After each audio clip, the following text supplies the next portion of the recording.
All India civil services coaching students எல்லாருக்கும் வணக்கம். So நம்ம வந்து இந்தியன் எக்கனாமி சீரீஸ் பார்த்துட்டு இருக்கோம். நான் Adil Baig, Indian economy faculty. We are discussing about the basic concepts which are required for prelims. ப்ரிலிம்ஸ்க்கு தேவைப்படுற basic concepts which is essential. அது எல்லாமே வந்து கான்செப்சுவல் கிளாரிட்டியோட புரிஞ்சுக்கிறதுக்காக தான் இந்த சீரீஸ் நடத்திக்கிட்டு இருக்கோம்.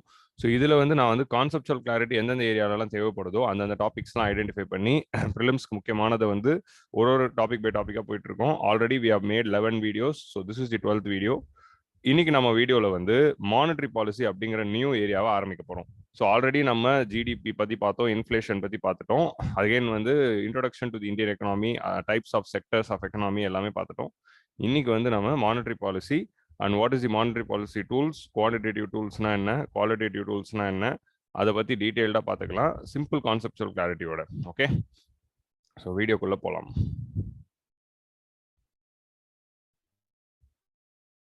So we are going to discuss quantitative and qualitative tools of monetary policy. So already நம்ம GS3 மெயின்ஸ்க்கான பிளேலிஸ்ட் வந்து சேனலில் கிரியேட் ஆயிருக்கு. நீங்கள் வந்து போய் அதை பார்க்கலாம்.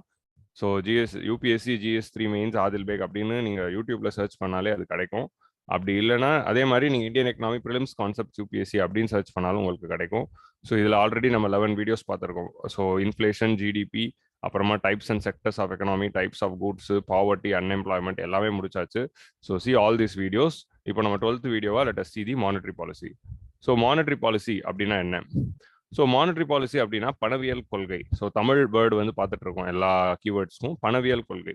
ஸோ அதாவது like name suggest it is controlling the money supply in the economy. So இன்னைக்கு நம்ம மானிட்டரி பாலிசினா என்ன, அதோடைய அப்ஜெக்டிவ்ஸ் என்ன, அதே மாதிரி டூல்ஸ் என்னென்ன. So what are the various tools available with RBI in order to conduct this monetary policy, அதை பற்றி எல்லாம் பார்த்துக்கலாம். ஸோ அந்த டூல்ஸ் எல்லாம் நம்ம ப்ராடாக வந்து குவான்டிடேட்டிவ் டூல்ஸ், குவாலிட்டேட்டிவ் டூல்ஸ் அப்படின்னு ரெண்டாக பிரிப்போம். அந்த ரெண்டு டூல்ஸுமே நம்ம பார்ப்போம். ஸோ இதெல்லாம் தான் குவான்டிடேட்டிவ் டூல்ஸ், இதெல்லாம் தான் குவாலிட்டேட்டிவ் டூல்ஸ். அதோடைய தமிழாக்கங்கள் இதுதான். ஸோ பேங்க் ரேட் அப்படின்னா வங்கி விகித கொள்கை, ஓப்பன் மார்க்கெட் ஆப்ரேஷன், வெளிச்சந்தை நடவடிக்கைகள், வேரியபிள் கேஷ் ரிசர்வ் ரேஷியோ, மாறும் குறைந்தபட்ச வங்கி ரொக்க இருப்பு. ஸோ ரொக்க இருப்பு விகிதம் அப்படின்னா வந்து கேஷ் ரிசர்வ் ரேஷியோ, CRR அப்படின்னு பார்ப்போம்ல, கேஷ் ரிசர்வ் ரேஷியோ, அதான் வந்து ரொக்க இருப்பு விகிதம். SLR ஸ்டாச்சுட்டரி லிக்விடிட்டி ரேஷியோ அப்படின்னு நம்ம பார்ப்போம். அதுக்கு பேர் வந்து சட்டப்பூர்வ நீர்மை விகிதம் ஆர் சட்டப்பூர்வ இருப்பு விகிதம். இருப்பு விகிதம்னு சொல்றாங்க, நீர்மை விகிதமும் சொல்றாங்க. ஸோ அதனால வந்து சட்டப்பூர்வ அப்படிங்கிறத வேர்டு மட்டும் நோட் பண்ணிக்கோங்க, ஸ்டாச்சுட்டரி அப்படிங்கிறதுக்காக. ரேஷனிங் ஆஃப் கிரெடிட், கடன் பங்கீடு, டைரக்ட் ஆக்ஷன், நேரடி நடவடிக்கைகள், மாரல் சுவேஷன், நெறிமுறை தூண்டல். ஸோ நெறிமுறை தூண்டல் இந்த வேர்டெல்லாம் ஞாபகம் வச்சுக்கோங்க தமிழ் மீடியம் படிக்கிறவங்க. பப்ளிசிட்டி, விளம்பரப்படுத்துதல், ரெகுலேஷன் ஆஃப் கன்சூமர் கிரெடிட், நுகர்வோர் கடனை நெறிப்படுத்துதல். ஸோ அதே மாதிரி மார்ஜினல் ரிக்வயர்மெண்ட் ரெகுலேஷன், விளிம்பு நிலை தேவை தொகையை மாற்றுதல். விளிம்பு நிலையில விளிம்பு தொகை. ஸோ விளிம்பு நிலை தொகைன்னு நம்ம தமிழ்நாடு 12th ஸ்டாண்டர்ட் புக்கில் கொடுத்துருக்கு, பட் விளிம்பு தொகை. ஸோ இந்த டாபிக்ஸ் எல்லாமே வந்து தமிழ்நாடு 12th ஸ்டாண்டர்ட் புக்குடைய யூனிட் 6 பேங்கிங் அப்படிங்கிறது யூனிட்குள்ள டீட்டெயில்டாக கொடுத்துருக்காங்க. ஸோ அந்த புக்கில் இருக்கிற நோட்ஸே நீங்கள் நோட்ஸ் ரெஃபரன்ஸாக யூஸ் பண்ணிக்கலாம். ஸோ இந்த வீடியோ நீங்கள் எப்படி பார்க்கணும்னா, you see this video, understand all the topics and use the 12th standard book unit 6 as the reference. Tamil medium படிக்கிறவங்களுக்கு தமிழில் பாருங்க. ஓகே, ஸோ அதுலேருந்து தான் இந்த கீவேர்ட்ஸ் நான் எடுத்திருக்கேன். ஸோ இன்னைக்கு நம்ம மானிட்டரி பாலிசி பற்றி பார்ப்போம்.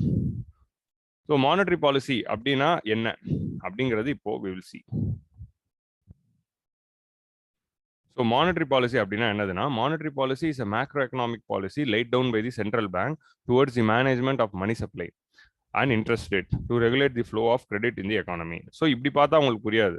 ஸோ ஆக்சுவலி இன் டீடைல் நீங்கள் வந்து இதை எடுத்து பார்த்தீங்கன்னா மானிட்டரி பாலிசி அப்படின்னா என்ன. ஸோ நம்ம ஆல்ரெடி வந்து இன்ஃப்ளேஷன் அப்படிங்கிற வீடியோவில் நம்ம வந்து பார்த்துருக்கோம். இன்ஃப்ளேஷன் அப்படிங்கிற வீடியோவில் மெஷர்ஸ் டு கண்ட்ரோல் இன்ஃப்ளேஷன் அப்படிங்கிற டாபிக் நான் ஆல்ரெடி நடத்திட்டேன். அந்த டாபிக் பார்க்காதவங்க தயவு செஞ்சு அந்த வீடியோ பாருங்க, அப்போதான் அதோட தொடர்ச்சியாக இது புரியும். ஸோ இன்ஃப்ளேஷன் அப்படிங்கிற வீடியோவில் மெஷர்ஸ் டு கண்ட்ரோல் இன்ஃப்ளேஷன் அப்படின்னு நான் டிஸ்கஸ் பண்ணியிருப்பேன். அதில் மெஷர்ஸ் டேக்கன் பை RBI அப்படின்னு பார்த்துருக்கோம். So measures taken by RBI to control inflation is called as monetary policy. Monetary பாலிசியோட அல்டிமேட் பிரைமரி அப்ஜெக்டிவ் என்னதுன்னா கண்ட்ரோலிங் தி இன்ஃப்ளேஷன், அதாவது maintaining the price stability. So இன்ஃப்ளேஷனை கன்ஃபார்ம் பண்ணுறதுனா என்ன, மெயின்டைனிங் தி பிரைஸ் ஸ்டெபிலிட்டி, விலைவாசிகளை ஸ்டேபிளாக மெயின்டைன் பண்ணுறது. So monetary policy அப்படின்னா என்ன அப்படின்னு பார்த்தீங்கன்னா, இன்ஃப்ளேஷனை பிரைஸ் ஸ்டேபிளாக வச்சுக்கிறதுக்கு RBI யூஸ் பண்ணுற பாலிசி தான் மானிட்டரி பாலிசி. ஸோ அப்படி மானிட்டரி பாலிசி RBI என்னென்ன டூல்ஸ்லாம் யூஸ் பண்ணுது, ஸோ அதை புரிஞ்சுக்கணும்னா இன்ஃப்ளேஷன்னா என்னன்னு புரிஞ்சுக்கணும், இன்ஃப்ளேஷன் எப்படி கண்ட்ரோல் பண்ணலாம் அப்படிங்கிறது புரிஞ்சுக்கணும். ஸோ இன்ஃப்ளேஷனை கண்ட்ரோல் பண்ணணும்னா நம்ம வந்து ஆல்ரெடி பார்த்துருக்கோம், மணி சப்ளையை கண்ட்ரோல் பண்ணலாம். So demand side of the இன்ஃப்ளேஷனை கண்ட்ரோல் பண்ணுறதுக்கு தான் monetary policy. Supply side of the inflation வந்து நீங்கள் கண்ட்ரோல் பண்ணணும்னா அதுக்கு you are having the steps taken by the union government and state governments. So there is a lot of steps taken by the union government and state government like import policy, export subsidies. So இந்த மாதிரி விஷயங்கள், import duty redemption, இந்த மாதிரி நிறைய விஷயங்கள் இருக்கு. இது எல்லாமே நம்ம மெத்தட்ஸ் டு கண்ட்ரோல் இன்ஃப்ளேஷன் அப்படிங்கிற இந்த ப்ரீவியஸ் வீடியோஸ்லேயே நம்ம பார்த்துருக்கோம். அதை பார்த்தீங்கன்னா உங்களுக்கு புரியும். So demand side of the இன்ஃப்ளேஷனை வந்து நம்ம கண்ட்ரோல் பண்ணணும்னா மணி சப்ளை இந்த எக்கானமியை கண்ட்ரோல் பண்ணணும். மணி சப்ளைனா புழக்கத்தில் இருக்கும் பணம். ஸோ எக்கானமியில் மணி சப்ளை அதிகமாக இருந்ததுன்னா மக்கள் கையில் நிறைய காசு இருக்கும். So people will demand more. Okay, so people கிட்ட எக்கனாமியில் மணி சப்ளை அதிகமாக இருக்குன்னா மக்கள் கையில் காசு அதிகமாக இருக்குது. மக்கள் கையில் காசு அதிகமாக இருக்குன்னா people will demand more. So இந்த டிமாண்ட் வந்து அளவுக்கு அதிகமாக போகுது. எப்போ அளவுக்கு அதிகமாக போகும்? மணி சப்ளை அளவுக்கு அதிகமாக போச்சுன்னா டிமாண்ட் அளவுக்கு அதிகமாக போகும். அப்படி இந்த மணி சப்ளை அதிகமாகி டிமாண்ட் அளவுக்கு அதிகமாக போகும்போது சப்ளையை தாண்டி மணி டிமாண்ட் போகும்போது that is leading to inflation. எக்கனாமியில் இருக்கிற சப்ளை விட டிமாண்ட் வந்து ஃபார் எக்ஸீட் ஆகிடும் because of increase in money supply. So இதனால இன்ஃப்ளேஷன் வருது. இந்த இன்ஃப்ளேஷனை நீங்கள் கண்ட்ரோல் பண்ணணும்னா இந்த மணி சப்ளையை கண்ட்ரோல் பண்ணணும். இந்த மணி சப்ளை நீங்கள் கண்ட்ரோல் பண்ணிட்டீங்கன்னா இன்ஃப்ளேஷனை கண்ட்ரோல் பண்ணிடலாம். ஸோ மணி சப்ளை எக்கனாமிக்குள்ள வர டூல்ஸ் என்னென்னு நம்ம ஆல்ரெடி பார்த்தோம். நம்ம ஆல்ரெடி வந்து எக்கனாமிக்குள்ள மணி சப்ளை வரக்கூடிய டூல்ஸ் வந்து பேங்க் கொடுக்குற லோன்ஸ், இந்தந்த வழிகளில் தான் மணி சப்ளை உள்ள வருது. ரெண்டாவது வந்து கவர்மெண்ட்டுடைய எக்ஸ்பெண்டிச்சர். மூணாவது வந்து foreign exchange when it enters into the economy. இது எப்படி மணி சப்ளை உருவாக்குது அப்படின்னு நம்ம ஆல்ரெடி பார்த்துட்டோம் இன்ஃப்ளேஷன் வீடியோலே. போய் பாருங்க, பார்க்காதவங்க அதை போய் பார்த்துட்டு இதை வாங்க. ஸோ இதில் வந்து ஃபார் எக்ஸாம்பிள் இதில் வந்து கவர்மெண்ட் எக்ஸ்பெண்டிச்சரை கண்ட்ரோல் பண்ணுறதுக்கு ஃபிஸ்கல் பாலிசி இருக்குது. ஃபாரின் எக்ஸ்சேஞ்ச் ரிலேட்டடாகவும் பேங்கிங் லோன்ஸ் ரிலேட்டடான ஸ்டெப்ஸை தான் வந்து ஆர்பிஐ மானிட்டரி பாலிசி மூலிமா எடுக்குது. ஸோ வாட் இஸ் மானிட்டரி பாலிசினா மணி சப்ளையை கண்ட்ரோல் பண்ணுறது மூலமா இன்ஃப்ளேஷனை கண்ட்ரோல் பண்ணுறது தான் monetary policy. Okay, monetary as the name சஜஸ்ட்னா மணி சப்ளை, அதை தான் குறிக்குது. ஸோ இங்கே நம்ம மணி சப்ளையை கண்ட்ரோல் பண்ணுறதன் மூலமாக இன்டைரக்டாக இன்ஃப்ளேஷனை கண்ட்ரோல் பண்ண முடியும். ஸோ எப்படி பண்ண முடியும்? ஸோ பேங்க் வந்து லோன்ஸ் கொடுக்குறப்போ மணி சப்ளை உருவாகுது. ஸோ அது எப்படி உருவாகுது? ஒரு பேங்க் வந்து ஒரு லோன் கொடுக்குதுன்னா என்ன ஆகுது? அந்த லோன் வந்து ஒரு இன்வெஸ்டர்ஸ், ஒரு ஃபேம் வந்து வாங்குது. அந்த ஃபேமோ இல்லைனா ஒரு ஹவுஸ் ஹோல்டு யார் வேணா லோன் வாங்கலாம். பேங்கோட லோன் வந்து இந்த ஃபேம் வாங்கிட்டு போய் என்ன பண்ணுறாங்க? இன்வெஸ்ட்மெண்ட் பண்ணுறாங்க. ஒரு இன்வெஸ்ட்மெண்ட் பண்ணுறதுக்கு தான் லோன் வாங்குவாங்க.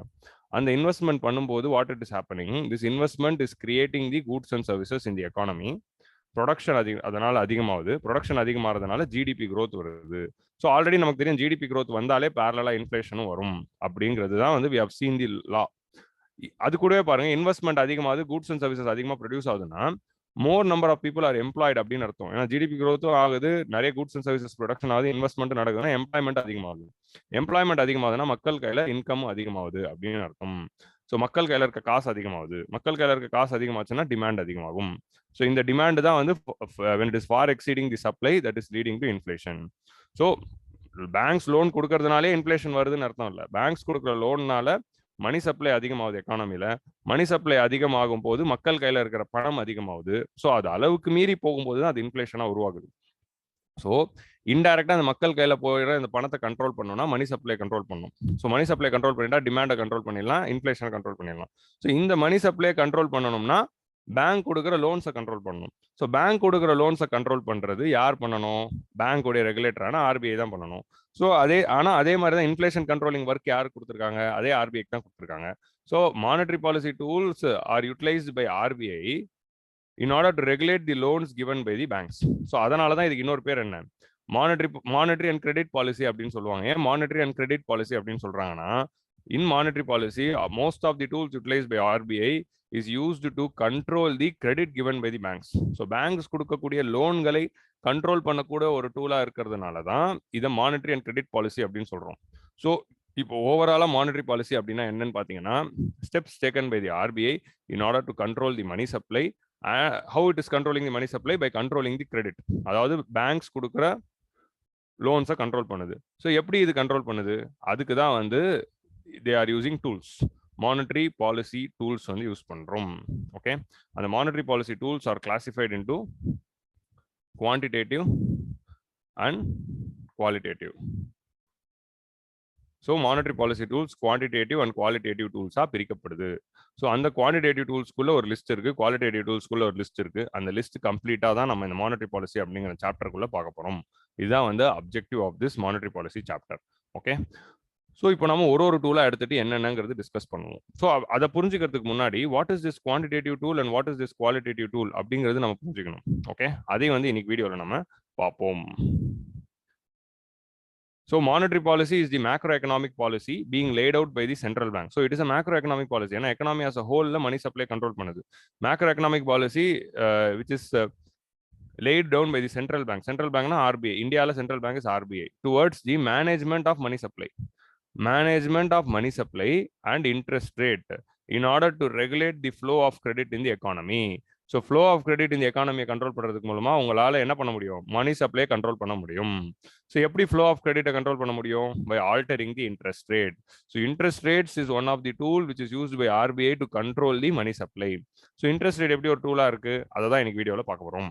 ஸோ மானிட்டரி பாலிசியோட பேசிக் டெஃபினேஷன் 12th ஸ்டாண்டர்ட் புக்கில் கொடுத்துருக்கிறது இதுதான். It is macro economic policy laid down by the central bank towards management of money supply and interest rate to regulate the flow of credit in the economy. So இதுதான் வந்து basic definition of money supply. Sorry, monetary policy. All over the world, it is announced by the central bank as RBI announces in India. இந்தியாவில் world வைடாக வந்து central bank தான் அதோட பொறுப்பு. Monetary policy பண்ணுற பொறுப்பு வந்து சென்ட்ரல் பேங்க் இது. இந்தியாவோட சென்ட்ரல் பேங்கான ஆர்பிஐக்கு தான் அந்த பொறுப்பு இருக்கு. What is the objective of monetary policy? So first வந்து to maintain the financial stability. எக்கனாமியில் மேக்ரோ எக்கனாமிக் ஸ்டெபிலிட்டியை மெயின்டைன் பண்ணுறது தான் மானிட்டரி பாலிசியோட முதல் கடமை. மேக்ரோ எக்கனாமிக் ஸ்டெபிலிட்டியும் எக்கனாமி ஸ்டேபிளாக இருக்கிறது. ஸோ மேக்ரோ எக்கனாமிக் ஸ்டெபிலிட்டியோட one of the important parameter எதுனா இன்ஃப்ளேஷன். ஸோ இன்ஃப்ளேஷனை ஸ்டேபிளாக வச்சுக்கிறது மானிட்டரி பாலிசியோடைய முதல் கடமை. ஓகே, ஸோ மானிட்டரி பாலிசியோட மெயின் எய்மே என்னதுன்னா to maintain economic and financial stability and regulation of inflation. So எக்கனாமியில் இன்ஃப்ளேஷன் அளவுக்கு அதிகமாக இருக்கும் போதும் இல்லைனா ரெசஷன் நடந்து growth ரேட் கம்மியாக இருக்கும் போதும் ரெசஷன்ல இருக்கிற எக்கானமியை growth ரேட் நோக்கிய பாதையை கொண்டு போறதுக்காகவும் இன்ஃப்ளேஷன் அதிகமா இருக்கிற எக்கானமியில இன்ஃப்ளேஷனை கண்ட்ரோல் பண்றதுக்காகவும் பயன்படுத்தப்படுற டூல் தான் வந்து மானிட்டரி பாலிசி. ஓகே, ஸோ ஒரு எக்கனாமி ரிசெஷன்ல இருக்குன்னா அது growth ரேட்டை நோக்கி புஷ் பண்ணணும், அதுக்கும் மானிட்டரி பாலிசி தான் யூஸ் பண்றோம். அதே மாதிரி ஒரு எக்கனாமியில இன்ஃப்ளேஷன் அதிகமா இருக்கு, அளவுக்கு அதிகமாக growth ரேட் போயிடுச்சு அப்படிங்கிற போதும் அதையும் ரெகுலேட் பண்றதுக்காகவும் நம்ம இன்ஃப்ளேஷன் தான் யூஸ் பண்றோம். லைக் ஆல்ரெடி வீணும் எக்கனாமியில ஜிடிபி growth அதிகமா இருந்தால் இன்ஃப்ளேஷனும் வரும். ஸோ அதை கண்ட்ரோல் பண்றதுக்காக தான் வந்து we are doing the monetary policy to ensure adequate. So monetary பாலிசியில ரெண்டு விஷயங்கள் நடக்குது. ஒன்று வந்து இன்ஃப்ளேஷனை கண்ட்ரோல் பண்றது, மணி சப்ளை கண்ட்ரோல் பண்றதுனா இன்ஃப்ளேஷனை கண்ட்ரோல் பண்றோம். அது எப்படி பண்றோம்னா லோன்ஸை கண்ட்ரோல் பண்றது மூலமா பண்றோம். ஸோ மானிட்டரி பாலிசி மூலமா பேங்க் கொடுக்குற லோன்ஸும் ரெகுலேட் செய்யப்படுது. பேங்க் எவ்வளோ லோன்ஸ் தராங்க, யாருக்கு லோன்ஸ் தராங்க அப்படிங்கிற இந்த ரெண்டு விஷயங்களும் ரெகுலேட் பண்ணப்படுது. ஸோ மானிட்டரி பாலிசி பண்றதுனால ஆர்பிஐயால ஒரு சைட்ல இன்ஃப்ளேஷனையும் கண்ட்ரோல் பண்ண முடியுது, ஒரு சைட்ல பேங்க்ஸ் கொடுக்குற லோன்ஸ் மேலேயும் ஒரு கண்ணு வச்சு அதையும் ரெகுலேட் செய்ய முடிகிறது. So to ensure adequate financial resources for the purpose of development. பேங்க்ல இருந்து வரக்கூடிய ரிசோர்சஸ், ஃபினான்ஷியல் ரிசோர்சஸ்னா இங்கே லோன்ஸ் தான் குறிக்குது. பேங்க்ஸ்லேருந்து வரக்கூடிய லோன்ஸ் வந்து it should go to the purpose of development. அதை என்ஷோர் பண்ணுறது மானிட்டரி பாலிசி தான். குவாலிட்டேட்டிவ் டூல்ஸ் மூலமாக அது பண்ணுது. அது எப்படிங்கிறது பார்ப்போம். Adequate flow of credit to the productive sector. எந்த செக்டருக்கு லோன் போச்சுன்னா எக்கனாமியில் டெவலப்மெண்ட் வருமோ, எந்த செக்டரில் லோன் போச்சுன்னா ப்ரொடக்டிவாக இருக்குமோ எக்கனாமிக்கு, அந்த செக்டருக்கு லோனை கொண்டு போய் சேர்க்கறதும் மானிட்டரி பாலிசியோட எய்ம். ஸோ மானிட்டரி பாலிசிக்கு டியூவல் அப்ஜெக்டிவ். ஒன்று வந்து இன்ஃப்ளேஷன் அண்ட் ப்ரைஸ் ஸ்டெபிலிட்டி, இன்னொன்று வந்து quality of the credit. Loan எங்கே போகுது, எவ்வளோ போகுதுங்கிறத கண்ட்ரோல் பண்ணுற வேலை. Equitable distribution of credit to all sections of the people, to all sectors of the economy. மக்கள் சொசைட்டியில் இருக்கிற எல்லா செக்ஷன்ஸ் ஆஃப் தி பீப்புளுக்கும் லோன்ஸ் போய் சேரணும். ஃபார்மருக்கும் போய் சேரணும், சிறு குறு தொழிலாளர்களுக்கும் போய் சேரணும், பெண்கள் ஃபீமேல் ஆண்டர்பிரினர்ஸ்க்கும் போகணும், தலித் ஆண்டர்பிரினர்ஸ்க்கும் போகணும், எல்லா ஜாதியின் மக்களுக்கும் போகணும், எல்லா மதத்தை சார்ந்த மக்களுக்கும் போகணும். அதே மாதிரி ஆல் செக்டர்ஸ் ஆஃப் தி எக்கானமிக்கு போகணும். அக்ரிகல்ச்சருக்கு போகணும், இண்டஸ்ட்ரிக்கும் போகணும், சர்வீசஸ்க்கும் போகணும். ஸோ எல்லா செக்டர்ஸ் ஆஃப் தி எக்கானமிக்கும் போகணும். அதுதான் வந்து equitable distribution of credit.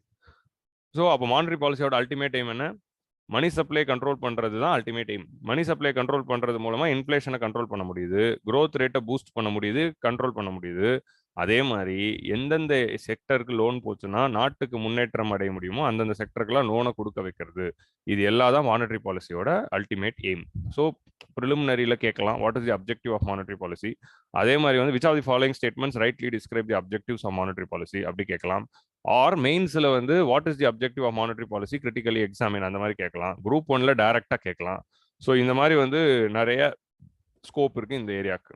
Okay, so study.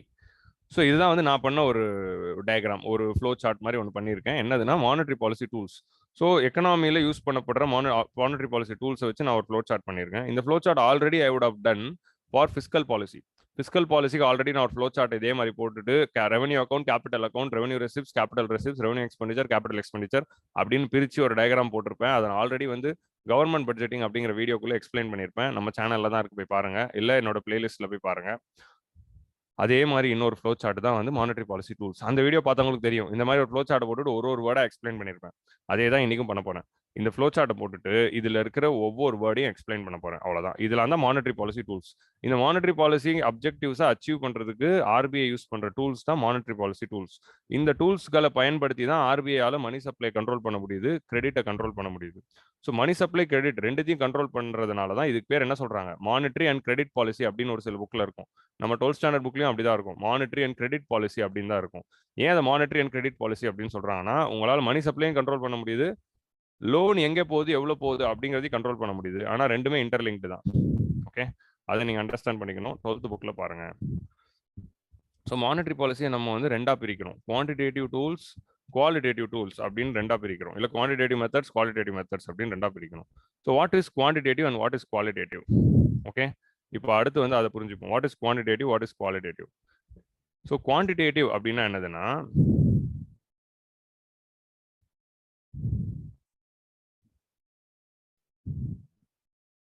So quantitative says quantity. So quantity of something இதுல வந்து ரெகுலேட் செய்யப்படுது. குவாலிட்டேட்டிவ்ல குவாலிட்டி ஆஃப் சம்திங் வந்து ரெகுலேட் செய்யப்படுது. So quantity of loans regulate செய்யப்படுறதெல்லாம் quantitative tools, quality of loans regulate செய்யப்படுறதெல்லாம் qualitative tools. Okay, quantity of லோன்ஸ்னா என்ன? பேங்க் வந்து what is the quantity of loans which banks is giving? So amount of loans which is coming out of the bank. ஒரு பேங்க்ல இருந்து எவ்வளவு லோன்கள் வெளியே வருது, எவ்வளவு ரூபாய் மதிப்புள்ள லோன் வெளியே வருது, what is the quantity of the loan coming out of the bank, அதை கண்ட்ரோல் செய்யற டூல்ஸ் எல்லாமே quantitative tools. Okay, so quantitative tools தான் வந்து அல்டிமேட்லி கண்ட்ரோல்ஸ் மணி சப்ளை. ஏன்னா பேங்க்ல இருந்து வெளியே வரக்கூடிய லோன் தான் வந்து மணி சப்ளையா மாறுது. ஓகே, அதுதான் மணி மல்டிப்ளையர் எஃபெக்ட் அப்படின்னு வரும். மணி மல்டிப்ளையர் எஃபெக்ட் பத்தி நான் கண்டிப்பா அடுத்த வீடியோல போடுறேன். ஸோ இந்த வீடியோல இல்லை, அடுத்த வீடியோல போடுறேன். ஸோ மணி மல்டிப்ளையர் எஃபெக்ட்னா என்னதுன்னா, how money multiplies because of the banking habits and banking loans அப்படிங்கிறது தான் மணி மல்டிப்ளையர் எஃபெக்ட். பேங்க் லோன் கொடுக்கறது மூலமாகவும் மக்கள் வந்து டெபாசிட்ஸ் வச்சுக்கிறது மூலமாகவும் எப்படி வந்து மணி மல்டிப்ளை ஆகுது அப்படிங்கிறத மணி மல்டிப்ளையர் எஃபெக்ட். ஸோ பேங்க்ஸ் வந்து லோன் கொடுக்கறதுனால என்ன ஆகுது, எக்கனாமில இன்வெஸ்ட்மெண்ட் அதிகமாகுது, அதனால என்ன ஆகுது, மணி சப்ளை அதிகமாகுது, அதனால இன்கம் அதிகமாகுது, அதனால டிமாண்ட் அதிகமாகுது, அதனால என்ன ஆகுது, இன்ஃப்ளேஷன் உருவாகுது. இதான் வந்து அந்த லிங்க் நாம படிச்சது. ஸோ மணி சப்ளை, இப்போ இன்ஃப்ளேஷனை கண்ட்ரோல் பண்ணணும்னா மணி சப்ளை கண்ட்ரோல் பண்ணால் போதும். மணி சப்ளை கண்ட்ரோல் பண்ணணும்னா லோன்ஸை கண்ட்ரோல் பண்ணால் போதும். ஸோ பேங்க்ல இருந்து எவ்வளோ லோன் வெளியே வருது அப்படிங்கிற அந்த குவான்டிட்டியை கண்ட்ரோல் பண்ணிட்டோம்னா எவ்வளோ மணி சப்ளை வெளியே வருது அப்படிங்கிறத கண்ட்ரோல் பண்ணிடலாம். ஸோ குவான்டிடேட்டிவ் டூல்ஸ் வந்து quantity of loans coming out of the பேங்கை கண்ட்ரோல் பண்ணும். ஓகே, குவான்டிட்டி அதிகமாக வேணும் உங்களுக்கு, மணி சப்ளையை பூஸ்ட் பண்ணணும்னாலும் இந்த குவான்டிடேட்டிவ் டூல்ஸ் தான், மணி சப்ளையை குறைக்கணும்னாலும் குவான்டிடேட்டிவ் டூல்ஸ் தான். ஓகே, ஏன்னா குவான்டிட்டி ஆஃப் லோன்ஸ். இப்போ அதே மாதிரி பாருங்க, ஒரு எக்கனாமி வந்து ஸ்லோ டவுன்ல இருக்கு, இல்லை ரெசெஷன்ல இருக்குன்னா ஜிடிபியை பூஸ்ட் பண்ணி விடணும், இன்வெஸ்ட்மெண்ட் பூஸ்ட் பண்ணி விடணும். அப்படி இன்வெஸ்ட்மெண்ட் பூஸ்ட் பண்ணணும்னா மணி சப்ளை பூஸ்ட் பண்ணி விட்டா இன்வெஸ்ட்மெண்ட் பூஸ்ட் ஆயிடும். ஸோ அதுதான், அப்போ மணி சப்ளை இன்க்ரீஸ் பண்ணணும்னா நீங்க என்ன பண்ணணும், number of loans coming out of the பேங்கை இன்க்ரீஸ் பண்ணணும். அதே மாதிரி எக்கனாமில இன்ஃப்ளேஷன் அதிகமா இருக்கு, இன்ஃப்ளேஷனை கண்ட்ரோல் பண்ணணும் அப்படின்னு நீங்க நினைக்கிறீங்கன்னா நீங்க என்ன பண்ணலாம், அதே மணி சப்ளையை குறைச்சி விட்டீங்கன்னா இன்ஃப்ளேஷனை கண்ட்ரோல் பண்ணிடலாம். அப்போ என்ன பண்ணிடலாம், amount of loans coming out of the பேங்கை குறைச்சி விடணும். So quantity of loans coming out of the பேங்கை இன்க்ரீஸ் பண்றது மூலமாகவும் டிக்ரீஸ் பண்றது மூலமாகவும் பண்ண டூல்ஸ் தான் quantitative tools. So what is qualitative tools? பேங்க்ல இருந்து வெளியே வர குவான்டிட்டியை பண்ணது குவான்டிடேட்டிவ் டூல்ஸ்னா, அந்த லோன்ஸ் யாரை போய் சேருது அப்படிங்கறத ரெகுலேட் பண்றது குவாலிட்டேட்டிவ் டூல்ஸ். ஸோ இந்த பேங்க்ல இருந்து வர லோன் வந்து எந்த செக்டருக்கு போகுது, வேர் இட் கோஸ். ஸோ பேங்க்ல இருந்து how much it comes out அப்படிங்கிறது பாத்தீங்கன்னா it is quantitative. How much money is coming out, where that money is going அப்படிங்கிறத பாக்குறது தான் குவாலிட்டேட்டிவ் டூல்ஸ். ஏன்னா குவாலிட்டினா என்ன, குவாலிட்டி ஆஃப் லோன்ஸ். ஒரு லோன் வந்து எப்போ நல்ல குவாலிட்டி லோன் அப்படின்னு நம்ம சொல்லுவோம், if the loan is going to the productive sector and if this loan is creating development in the economy. Bank கொடுக்குற லோன்னால எக்கனாமில டெவலப்மெண்ட் உருவானாலோ, அதே மாதிரி பேங்க் கொடுக்குற லோன்ஸ்னால எக்கனாமில ப்ரொடக்டிவிட்டி அதிகமானாலோ, பேங்க் கொடுக்குற லோன்ஸ்னால மக்கள் பயனடைந்தாலோ அதுக்கு பேர் தான் குட் குவாலிட்டி லோன்ஸ். இல்லைனா பேங்க்ஸ் கொடுக்குற லோன் சீரா திரும்பி வந்தாலோ, அதாவது ரிஸ்க் இல்லாத செக்டர் கொடுக்காம என்பிஏவா இல்லாம கரெக்டான டைமுக்கு லோன் திருப்பி கட்டப்பட்டாலோ, இது எல்லாம் தான் குவாலிட்டி ஆஃப் லோன்ஸ். ஸோ ஒரு பேங்க் கொடுக்குற லோனு குவாலிட்டியா மெயின்டைன் பண்றதுக்காக இருக்கிறது qualitative tools. So quantitative tools வந்து எவ்வளோ லோன் வெளியே வருது அப்படிங்கறது முடிவு பண்ணுது. குவாலிட்டேட்டிவ் டூல்ஸ் வந்து லோனு எந்த செக்டருக்கு போகுது, யார் அதை பயன்படுத்துறா அப்படிங்கறத முடிவு பண்ணுது. So this is quantitative and qualitative tools. இப்போ நீங்க சிம்பிளா ஒரு எக்ஸாம்பிள் எடுத்துக்கோங்க. உங்க வீட்டில் ஒரு வாட்டர் டேங்க் இருக்கு மாடியில. வாட்டர் டேங்க்ல இருந்து நீங்க டேப்பை திறந்து விடுறீங்க, ஓகேவா? ஸோ ஒரு பெரிய வாட்டர் டேங்க்ல இருந்து இங்க ஒரு டேப் இருக்கு. இந்த டேப்பை திறந்து விட்டா வெளியே தண்ணி வரும். ஸோ இந்த டேப்பை வந்து நிறைய திறந்து விட்டீங்கன்னா நிறைய தண்ணி வரும், கம்மியா திறந்து விட்டா கம்மியா வரும். இது வந்து குவான்டிடேட்டிவ் டூல்ஸ். இந்த டேப்ல இருந்து வர பைப் கனெக்ஷன் வந்து கிச்சனுக்கு ஒன்று போகுது, டாய்லெட்க்கு ஒன்று போகுது, வாஷ் பேஷனுக்கு ஒன்று போகுது, அந்த மாதிரி ஒன்று போகுது. கிச்சனுக்கு ஒன்று, டாய்லெட்க்கு ஒன்று, வாஷ் பேஷனுக்கு ஒன்று, 3 கனெக்ஷன் வந்து போகுது. ஸோ டேங்க்ல இருந்து எவ்வளோ தண்ணி வெளியே வருது அப்படிங்கறத கண்ட்ரோல் பண்ணது குவான்டிடேட்டிவ் டூல்ஸ். நிறைய தண்ணி வருதா, கம்மியான தண்ணி வருதா. குவாலிட்டேட்டிவ் டூல்ஸ்னா என்னதுன்னா, இந்த தண்ணி கிச்சனுக்கு போதா, இல்ல பாத்ரூமுக்கு போதா, இல்ல வாஷ் பேஷனுக்கு போதா அப்படிங்கிறது முடிவு பண்றது குவாலிட்டேட்டிவ் டூல்ஸ். ஸோ எங்க போகுது, so where the loan is going அப்படிங்கிறத கண்ட்ரோல் பண்றது தான் குவாலிட்டேட்டிவ் டூல்ஸ். ஸோ இதுதான் major difference between quantitative tools and qualitative tools. Okay, quantitative tools talks about the amount of loans coming out, qualitative tools talks about the where the money is going. So இதுதான் 2 முக்கியமான விஷயம். So அடுத்து வந்து நம்ம என்ன பண்ணலாம், இப்போ இந்த குவான்டிடேட்டிவ் டூல்ஸும் குவாலிட்டேட்டிவ் டூல்ஸ் என்னென்னு பார்ப்போம். இன்னைக்கு மோஸ்ட்லி நம்ம கன்வென்ஷனல் மெத்தட்ஸையும் நான் கன்வென்ஷனல் மெத்தட்ஸ்ல ஒரு சிலது இந்த வீடியோவில் முடிக்க ட்ரை பண்ணுவோம். So first, quantitative tools are further divided into conventional methods and non-conventional methods. So conventional, non-conventional என்ன? So conventional energy, non-conventional energy அப்படின்னு படிப்போம் சயின்ஸ்ல. conventional energyனா என்ன? காலங்காலமா நம்ம கரண்ட் எடுக்கிறதுக்காக பயன்படுத்தப்படுற மெத்தட்ஸ் தான் கன்வென்ஷனல் அப்படின்னு சொல்லுவோம். தெர்மல், அதே மாதிரி வந்து தெர்மல் எனர்ஜி, அதே மாதிரி ஹைட்ரோ பவர், இது எல்லாத்தையும் கன்வென்ஷனல் சொல்லுவோம். நான் கன்வென்ஷனல் என்னன்னு சொல்லுவோம், லேட்டஸ்டா உருவாக்கப்பட்ட methods like solar energy, wind energy, Jio thermal, இதெல்லாம் நான் கன்வென்ஷனல் அப்படின்னு சொல்லுவோம். ஸோ கன்வென்ஷனலா என்னதுன்னா காலமாக ஸ்டாண்டர்டா பயன்படுத்தப்படுற விஷயங்கள்.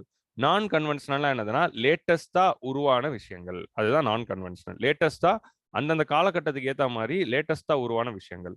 கன்வென்ஷனலா கிளாசிக்கா யூஸ் பண்ற விஷயங்கள். ஓகே, ஸோ இப்போ பார்த்தீங்கன்னா bank rate, cash reserve ratio, statutory liquidity ratio, open market operation, இது 4மே வந்து காலமா சென்ட்ரல் பேங்க் உருவான காலத்துல இருந்து பயன்படுத்தப்படுற மெத்தட்ஸ். ஓகே, ஆர்பிஐ உருவான காலத்துல இருந்தும் சென்ட்ரல் பேங்க்ஸ் உருவான காலத்துல இருந்தும் உலகம் வாரியா யூஸ் பண்ணிக்கிட்டு இருக்கிற classic methods to control the money supply. ஒரு classic method to control money சப்ளைனா இந்த 4 தான். ஓகேவா, அதனால இது கன்வென்ஷனல். நான் கன்வென்ஷனல் மெத்தட்னா லேட்டஸ்டா எக்கனாமில இருக்கிற வேரியஸ் சுச்சுவேஷன்ஸ்னால அந்தந்த காலகட்டத்தில் ஒரு மெத்தடை கண்டுபிடிச்சிருப்பாங்க. ஓகேவா, மணி சப்ளை கண்ட்ரோல் பண்றதுக்கு அந்தந்த காலகட்டத்தில் மணி சப்ளையை ஏத்துறதுக்கும் இறக்கிறதுக்கும் குவான்டிட்டியை கண்ட்ரோல் பண்றதுக்கும் ஒரு மெத்தடை கண்டுபிடிச்சிருப்பாங்க. அந்த மெத்தட்ஸ் தான் நான் கன்வென்ஷனல் மெத்தட்ஸ் அப்படின்னு சொல்றோம். லைக் ஃபார் எக்ஸாம்பிள் பாத்தீங்கன்னா liquidity adjustment facility 2000, market stabilisation scheme 2004, marginal standing facility 2011, standing deposit facility 2018, இது 19, சிஆர்ஆர் லீவே 20. COVID-19 பேண்டமிக் அப்போ கொண்டு வரப்பட்டது தான் சிஆர்ஆர் லீவே. இதுக்கப்புறம் டார்கெட்டட் ரெப்போ ஆப்ரேஷன்ஸ் அப்படின்னே இருக்கு. Targeted long term repo operations or long term repo operations அதெல்லாம் கூட வந்துருச்சு. இது வந்து பேண்டமிக் அப்போ வந்தது தான். ஸோ பேண்டமிக்காக கொண்டு வரப்பட்டது தான் சிஆர்ஆர் லீவே. அதே மாதிரி targeted repo operations. So targeted long term repo operation அப்படிங்கிறது ரெப்போ ஆப்ரேஷன் ஆல்ரெடி 2000லேருந்தே இருக்கு லிக்விடிட்டி அட்ஜஸ்ட்மெண்ட் ஃபெசிலிட்டிக்குள்ள. ஆனால் லேட்டஸ்டா பேண்டமிக்காக கொண்டு வரப்பட்டது தான் இது ரெண்டும். ஸோ இந்த மாதிரி ஒரு சுச்சுவேஷனுக்கு ஏற்ற மாதிரி அந்தந்த நேரத்தில் கொண்டு வரப்படுற மெத்தட்ஸ், புது மெத்தட்ஸ் தான் வந்து நான் கன்வென்ஷனல் மெத்தட்ஸ். ஓகே, இதுதான் இதில் இருக்க டிஃபரன்ஸ். ஸோ இந்த இயர்கள் பார்த்துக்கோங்க, குரோனாலஜியில் கேட்கப்படலாம். ஆர் ஸ்டேட்மெண்ட் டைப் கொஸ்டின்லையுமே வந்து operation twist was conducted for the first time in India in 2019, அந்த மாதிரி ஒரு ஸ்டேட்மெண்ட் கொடுக்கலாம். ஸோ அதனால வந்து இயர் வந்து நோட் பண்ணிக்கோங்க, அதுக்கு தான் நான் இயர்ஸ் வந்து கொடுத்துருக்கேன். ஸோ அப்படியே இது ஒரு ஸ்க்ரீன்ஷாட் கூட எடுத்து வச்சுக்கோங்க. இந்த ஒரு பர்டிகுலர் இந்த ஸ்லைடை வந்து அப்படியே ஸ்க்ரீன்ஷாட் எடுத்து வச்சுக்கோங்க. ஸோ ஃபர்ஸ்ட் வந்து கன்வென்ஷனலுக்குள்ள இருக்கிற கிளாசிக்கான 4 விஷயங்கள் என்னென்ன அப்படின்னு பார்ப்போம். Bank rate, CRR, SLR, open market operation. So bank rate, CRR, எஸ்எல்ஆர்னா என்னங்கிறதா வந்து நம்ம ஆல்ரெடி பார்த்தோம். இதுக்கு வந்து தமிழாக்கம் வந்து நீங்க தெரிஞ்சு வச்சுக்கோங்க. பேங்க் ரேட் அப்படின்னா என்னதுன்னா வங்கி விகித கொள்கை. சிஆர்ஆர் அப்படின்னா என்னதுன்னா ரொக்க இருப்பு விகிதம். எஸ்எல்ஆர்னா சட்டப்பூர்வ நீர்ம விகிதம். ஓப்பன் மார்க்கெட் ஆப்ரேஷன்னா வெளிச்சந்தை நடவடிக்கைகள். ஸோ தமிழ் வேர்ட்ஸ் வந்து 12th ஸ்டாண்டர்ட் தமிழ்நாடு புக்லேயே இருக்கு கிளியரா. நீங்க அதை வந்து 12th ஸ்டாண்டர்ட் புக்ல போய் பார்த்துக்கலாம். நெக்ஸ்ட் வந்து we are going to see, இப்போ ஃபர்ஸ்ட் வந்து ஒன்னொன்னா என்னென்னு பார்த்துக்கலாம். ஃபர்ஸ்ட் வந்து பேங்க் ரேட் அப்படின்னா என்னன்னு பார்ப்போம். ஸோ பேங்க் ரேட் அப்படின்னா என்னதுன்னா it is the long term interest rate.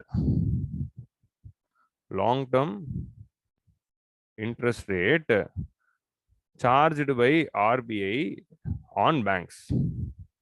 Okay, so it is the loan at which banks borrow long term. It is the rate at which banks borrow long term loans from RBI.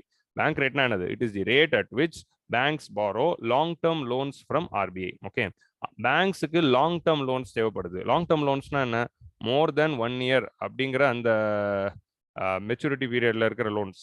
So more than 1 year, அதாவது 5 வருஷம் loan, 10 வருஷம் loan, 8 வருஷம் loan, அந்த மாதிரி long term loans வந்து பேங்க்ஸுக்கு தேவைப்படும் போது அவங்க போய் ஆர்பிஐ கிட்ட இருந்து லோன் வாங்குறாங்க. அப்போ ஆர்பிஐ லோன் கொடுக்குது, அதுக்கு கட்டுற இன்ட்ரெஸ்ட் தான் bank rate. Bank rate is the long term interest rate. அப்போ ஷார்ட் டேர்ம் இன்ட்ரெஸ்ட் ரேட் இன்னொன்று இருக்குல்ல, அது என்னது, அதுதான் ரெப்போ ரேட். ரெப்போ ரேட்க்கு நம்ம அப்புறம் வரும். ரெப்போ ரேட்னா is the rate at which banks borrow short term loans. Okay, so பேங்க்ஸ்க்கு வந்து லெண்டர் ஆஃப் லாஸ்ட் ரிசார்ட்டா இருக்கிறது யாரு அப்படின்னு பாத்தீங்கன்னா ஆர்பிஐ தான். பேங்க்ஸுக்கு வந்து இப்போ நமக்கெல்லாம் காசு வேணும் அப்படின்னா, லோன் வேணும்னா நம்ம பேங்க் கிட்ட போறோம். பேங்க்குக்கே லோன் வேணும்னா அவங்க யார்கிட்ட போவாங்க, அவங்களோட பேங்க், ஆனால் ஆர்பிஐ கிட்ட போறாங்க. ஸோ அதனால தான் ஆர்பிஐ பேங்கர்ஸ் பேங்க் அப்படின்னு சொல்றோம், லெண்டர் ஆஃப் லாஸ்ட் ரெசார்ட் அப்படின்னு சொல்லுவாங்க. பேங்கர்ஸ் பேங்க்னா என்னதுன்னா, இந்தியாவில் இருக்கிற எல்லா பேங்க்குக்கும் இவர் தான் பேங்க். லெண்டர் ஆஃப் லாஸ்ட் ரிசார்ட்னா என்ன, லெண்டர் ஆஃப் லாஸ்ட் ரிசார்ட் அப்படின்னா என்னதுன்னா, உங்க பேங்க்ஸ் கிட்ட எல்லாம் காசு தேவைப்படும் போது உங்களுக்கு யாருமே கொடுக்கலன்னா என்கிட்ட வாங்க, நான் கொடுக்குறேன். அண்ணன் இருக்கண்டா, அண்ணன் கிட்ட வாங்க அப்படின்னு வந்து ஆர்பிஐ சொல்லுது.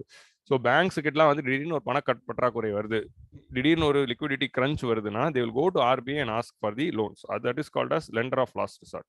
ஸோ யாருமே உதவலைன்னா நான் உதவ தயார் அப்படின்னு சொல்றது. ஸோ பேங்க்ஸுக்கெல்லாம் காசு தேவைப்படும் போது ஆர்பிஐ கிட்ட போயிட்டு லோன் வாங்குறாங்க. So RBI give loans to banks. அதுக்கு பேங்க்ஸ் பே பண்ற இன்ட்ரெஸ்ட் ரேட் தான் வந்து bank rate and repo rate. Bank rate, repo rate அப்படின்னு ரெண்டு ரேட் இருக்கு. பேங்க் ரேட்னா long term interest rate, repo ரேட்னா short term interest rate. Repo rate பத்தி நம்ம அப்புறம் பார்ப்போம், இப்போதைக்கு பேங்க் ரேட் பத்தி மட்டும் பார்ப்போம்.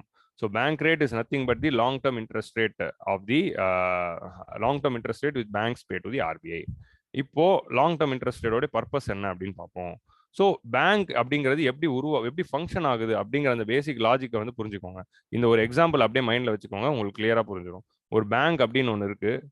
இந்த பேங்க் வந்து என்ன பண்ணுது, டெபாசிட்டர்ஸ் கிட்ட இருந்து காசு வாங்குது. டெபாசிட்டர்ஸ் என்ன பண்றாங்க, demand deposits and time deposits வச்சிருக்காங்க. டிமாண்ட் டெபாசிட்ஸ்னா என்ன, நம்ம போடுற காசை சேவிங்ஸ் அக்கௌண்ட்ல போடுறது, எப்போ வேணா வித்ரா பண்ணிக்கலாம் அப்படின்னு இருக்கிறது டிமாண்ட் டெபாசிட். டைம் டெபாசிட்ஸ்னா எஃப்டில போடுறது.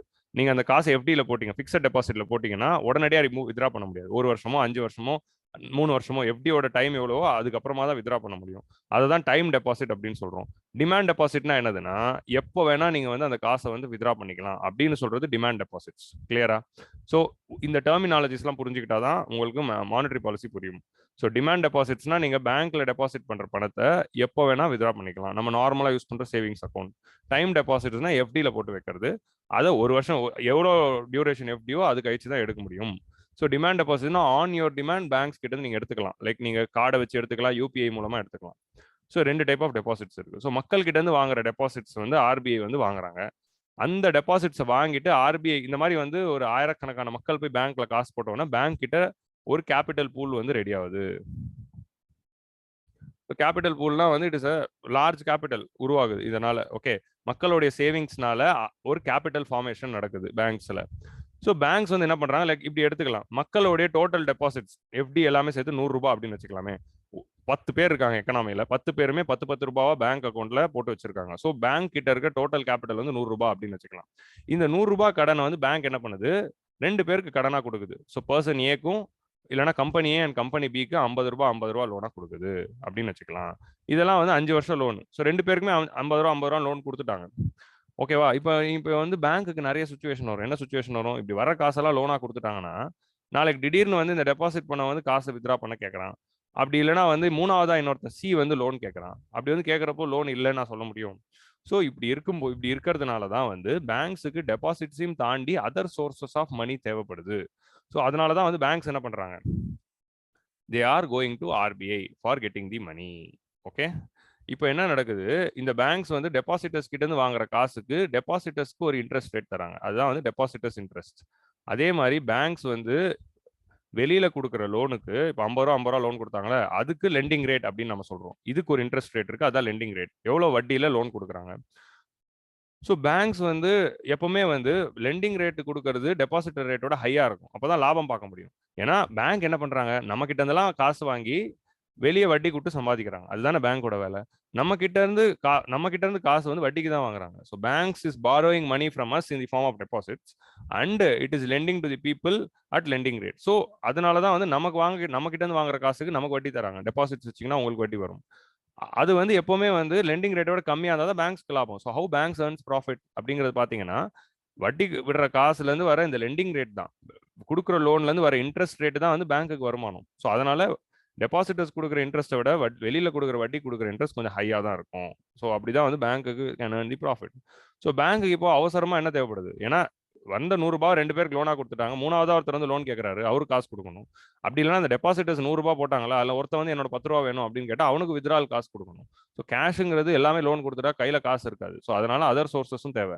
அதர் சோர்சஸ் காசு வாங்குறதுக்கு தான் capital market, money market, instruments அதெல்லாம் இருக்கு. ஸோ ஃபர்ஸ்ட் அதில் one of the main thing வந்து ஆர்பிஐ.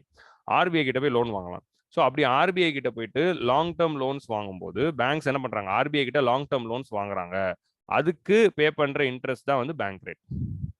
அப்படி ஆர்பிஐ வந்து அவங்க கிட்ட இருக்கிற கவர்மெண்ட் செக்யூரிட்டிஸை போயிட்டு கொடுத்துட்டு தான் வாங்குவாங்க. சரி, அந்த அந்த கதைக்குள்ள போக வேணாம். இப்போதைக்கு என்ன எப்படி ஞாபகம் வச்சுக்கிறீங்கன்னா, banks will go to RBI and borrow at bank rate அப்படிங்கிறத ஞாபகம் வச்சுக்கோங்க. ஓகே. ஸோ ஆர்பிஐ வந்து பேங்க் கிட்ட இருந்து பேங்க் ரேட்ல பாரோ பண்றாங்க, மக்கள் கிட்ட இருந்து டெபாசிட் ரேட்ல பாரோ பண்றாங்க.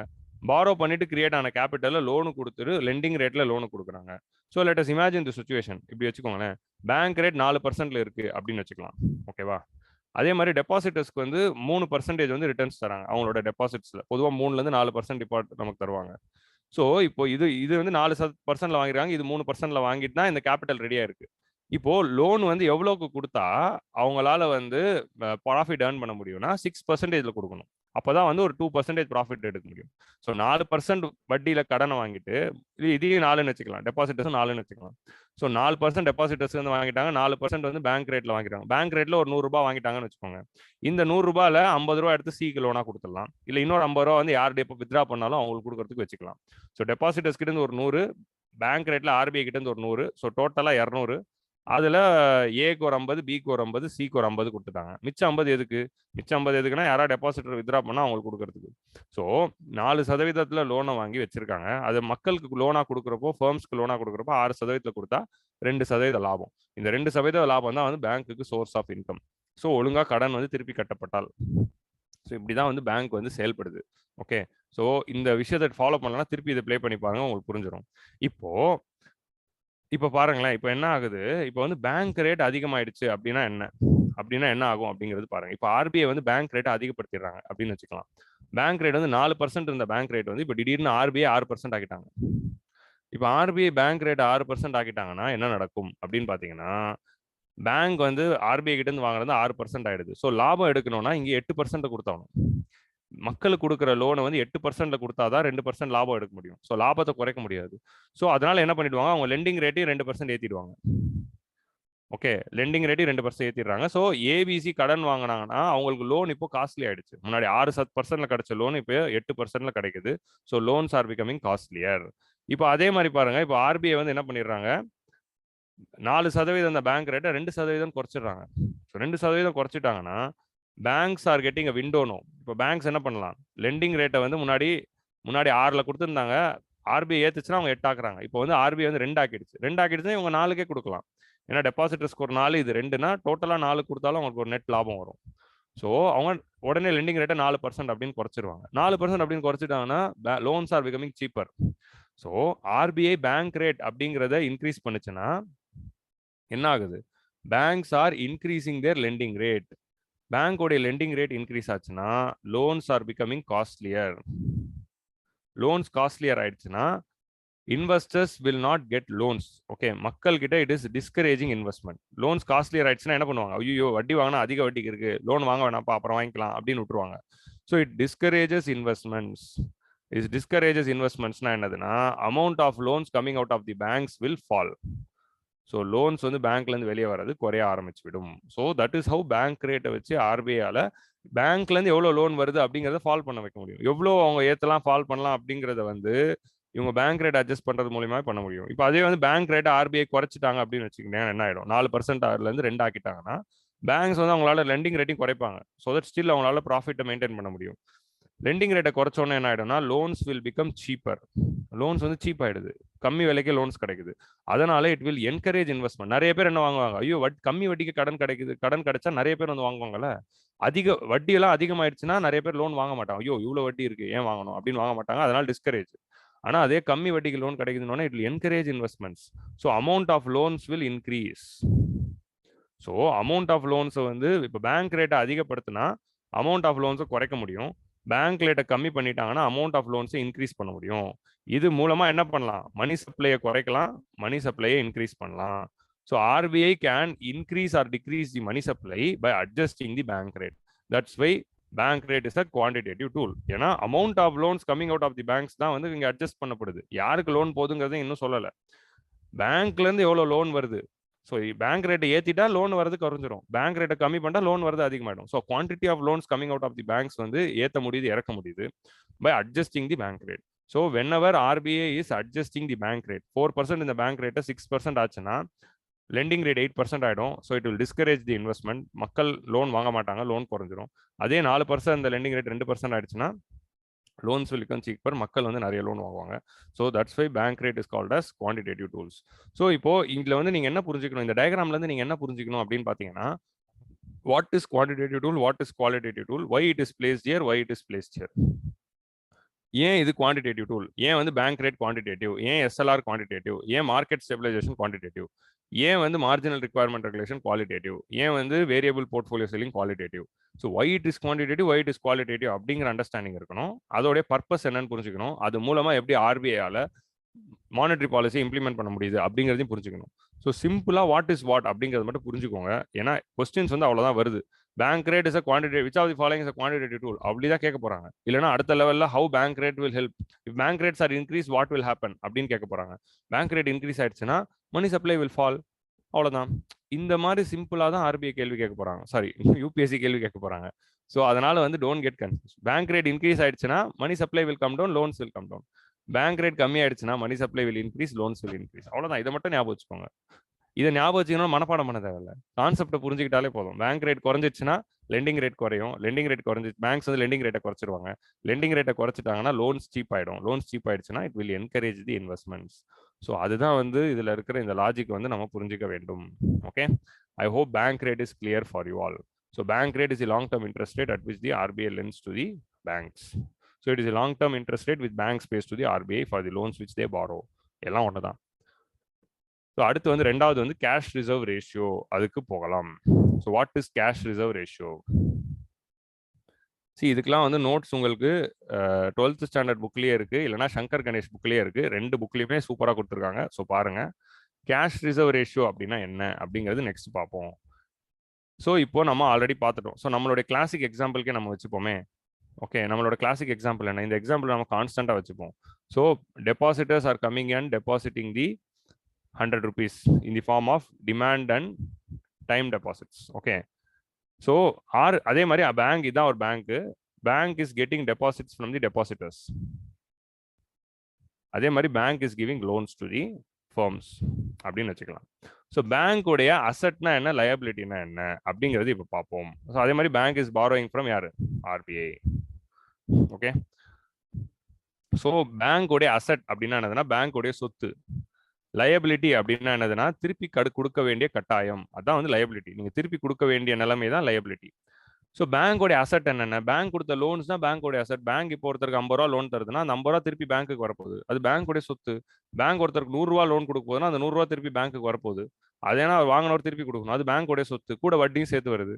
ஸோ பேங்கோடைய அசட்ஸ்னா என்ன அப்படின்னு பார்த்தீங்கன்னா பேங்கோடைய லோன்ஸ் தான் வந்து பேங்கோடைய அசட்ஸ். அதே மாதிரி பேங்க் ஏதாவது கோல்டு வச்சிருந்தாலோ இல்லைனா வந்து ஃபாரின் எக்ஸ்சேஞ்ச் வச்சிருந்தாலோ அதெல்லாம் பேங்கோடைய அசட்ஸ். பேங்கோடைய லயபிலிட்டி அப்படின்னா என்ன? ஸோ கவர்மெண்ட் வந்து சம்டைம்ஸ் வந்து கவர்மெண்ட் செக்யூரிட்டி வாங்கி வச்சுப்பாங்க. கவர்மெண்ட் செக்யூரிட்டியே வந்து வாங்கி வச்சுப்பாங்க, which means that bank will lend to the government and buy the government security of the government. So இந்த கவர்மெண்ட் செக்யூரிட்டிஸ் பற்றி நீங்கள் புரிஞ்சுக்கணும். ஸோ இதெல்லாம் அசட்ல வரும். பேங்கோடைய லயபிலிட்டினா என்ன, பேங்க் திருப்பி கொடுக்க வேண்டியது. ஸோ டெபாசிட்டர்ஸோடைய காசு பேங்கோடைய லயபிலிட்டி, திருப்பி கொடுக்க வேண்டியது. ஸோ இங்கே டெபாசிட்ஸ் ஆர் தி லயபிலிட்டி. கரெக்டா, மக்கள் கிட்ட இருந்து வாங்கின டெபாசிட் வந்து லயபிலிட்டி. அதே மாதிரி பேங்க் பாரோ பண்ற loans, from RBI is it's liability. புரியுதா? ஆர்பிஐ கிட்ட இருந்து பேங்க் வாங்கின கடனா பேங்க் திருப்பி ஆர்பிஐ கொடுக்கணும். ஏன்னா அசல் வட்டி கொடுக்கணும்ல, அதுக்கு தான் பேங்க் ரேட்ல வாங்குறாங்க. ஸோ பேங்க்ஸ் வந்து ஆர்பிஐ கிட்ட இருந்து வாங்கின loans is the liability of the bank. Bank வந்து மக்களுக்கு கொடுக்குற லோன்ஸ் வந்து பேங்கோடைய அசட்ஸ். ஸோ அதை வந்து கிளியரா புரிஞ்சுக்கோங்க. ஸோ பேங்கோடைய அசட் என்ன, லைபிலிட்டி என்னன்னு. அப்படி லைபிலிட்டியில முக்கியமான லைபிலிட்டி வந்து டெபாசிட்ஸ். ஓகே, அசட்ஸ்ல லோன்ஸும் இருக்கு, கவர்மெண்ட் செக்யூரிட்டி இருக்கு, கோல்டு இருக்கு. இதை பத்தி எல்லாமே நீங்க பாருங்க. ஓகே, இது கவர்மெண்ட் செக்யூரிட்டினா என்ன, கோல்டுனா என்னங்கிறது நான் இப்போ சொல்றேன். ஓகே, ஃபர்ஸ்ட் வந்து நம்ம லயபிலிட்டிக்கு வருவோம். ஸோ பேங்குடைய டிமாண்ட் லயபிலிட்டி, டைம் லயபிலிட்டி, முக்கியமான லயபிலிட்டி வந்து டெபாசிட்ஸ் தான். Deposits are classified into what? Deposits are classified into demand deposits and time deposits. Demand deposits and time deposits. So ரெண்டுமே வந்து liability தானே. Deposits are liability தான், bank திருப்பி கொடுக்க வேண்டியது. அதனால டிமாண்ட் டெபாசிட்ஸ் எல்லாத்தையும் டிமாண்ட் லயபிலிட்டி அப்படின்னு சொல்லுவோம், டைம் டெபாசிட்ஸ் எல்லாம் டைம் லயபிலிட்டி அப்படின்னு சொல்லுவோம். So demand and time liability அப்படின்னா என்னதுன்னா டோட்டல் டெபாசிட்ஸ். பேங்க் கிட்ட வந்து டோட்டல் டெபாசிட்ஸ் வந்து நம்ம என்ன சொல்லுவோம், டிமாண்ட் அண்ட் டைம் லயபிலிட்டி அப்படின்னு சொல்லுவோம். ஓகே, டிமாண்ட் அண்ட் டைம் லைபிலிட்டினா total deposits of the banks. ஏன்னா டிமாண்ட் டெபாசிட்ஸ்க்கு டிமாண்ட் லைபிலிட்டி, டைம் டெபாசிட்ஸ்க்கு டைம் லைபிலிட்டி. டைம் லைபிலிட்டினா ஒரு டைம் பீரியடுக்கு அப்புறமா தான் எஃப்டியை வெளியே எடுக்க முடியும், அதான் time liability. So total deposits which bank is getting, நம்மளோட எக்ஸாம்பிள் படி 100 ரூபாய் அப்படிங்கிறது total demand and time liability. கரெக்டா? ஸோ இதுல அடுத்து இன்னொரு டேர்ம் இருக்கு, net demand and time liability. So net demand and time liability என்னதுன்னா total deposits of the people minus deposits of the banks. இப்போ ஒரு பேங்க் வந்து இன்னொரு பேங்க்ல டெபாசிட் வச்சிருக்கோங்க. இப்போ ஃபார் எக்ஸாம்பிள் கனரா பேங்க் எஸ்பிஐல டெபாசிட் வச்சிருக்கோம், எஸ்பிஐ இந்தியன் பேங்க்ல டெபாசிட் வச்சிருக்கோம்.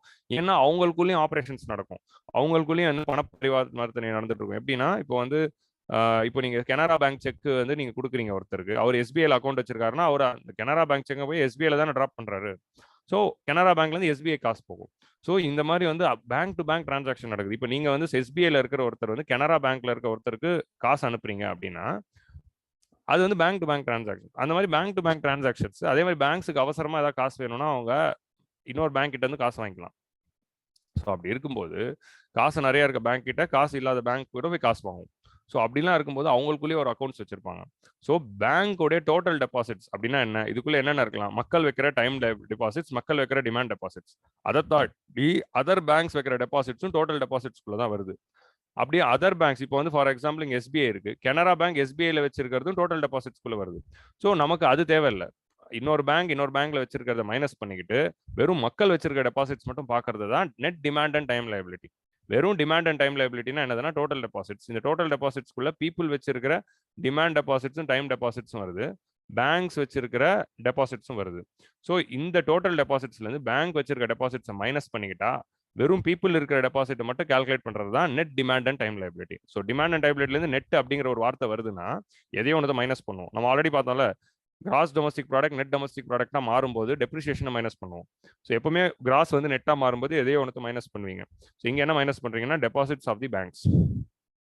பேங்கோட டெபாசிட் மைனஸ் பண்ணிட்டீங்கன்னா மக்களோட டெபாசிட் கிடைச்சிடும். இதுதான் net demand and time liability. So net demand and time லைபிலிட்டின்னு என்னதுன்னா total deposits of the people. So அப்படி ஒரு பேங்க் கிட்ட இருக்கிற நெட் டிமாண்ட் அண்ட் டைம் லைபிலிட்டியில ஒரு பர்சன்டேஜ் ஆஃப் தி பணத்தை வந்து ஆர்பிஐ வந்து என்ன வைக்க சொல்லுதுன்னா ரிசர்வ்ஸா மெயின்டைன் பண்ண சொல்லுது. ஓகே, மக்கள் உங்ககிட்ட பண்ற டெபாசிட்ஸ்ல எல்லா காசையும் தூக்கி நீங்க லோனா கொடுத்துட முடியாது. இப்போ நம்ம ப்ரீவியஸ் ஸ்லைட்ல எப்படி லோன் பார்த்தோம்னா 100 ரூபாய் வாங்குச்சுன்னா அந்த 100ல ஒரு பர்சன் ஏக்கு ஒரு 50 ரூபா லோன், பர்சன் பிக்கு ஒரு 50 ரூபா லோன் அப்படி கொடுத்துட்டாங்க அப்படின்னு சொன்னோம். பட் அப்படி கொடுக்க கூடாது. ஆக்சுவலா என்ன பண்ணணும்னா வாட் ஆர்பிஐ இஸ் டெல்லிங், உங்ககிட்ட வர நெட் டிமாண்ட் அண்ட் டைம் லயபிலிட்டிஸ்ல இருந்து ஒரு ஷேரை நீங்க ரிசர்வா மெயின்டைன் பண்ணணும். Okay, you have to always maintain a part of your net demand and time liability as reserves.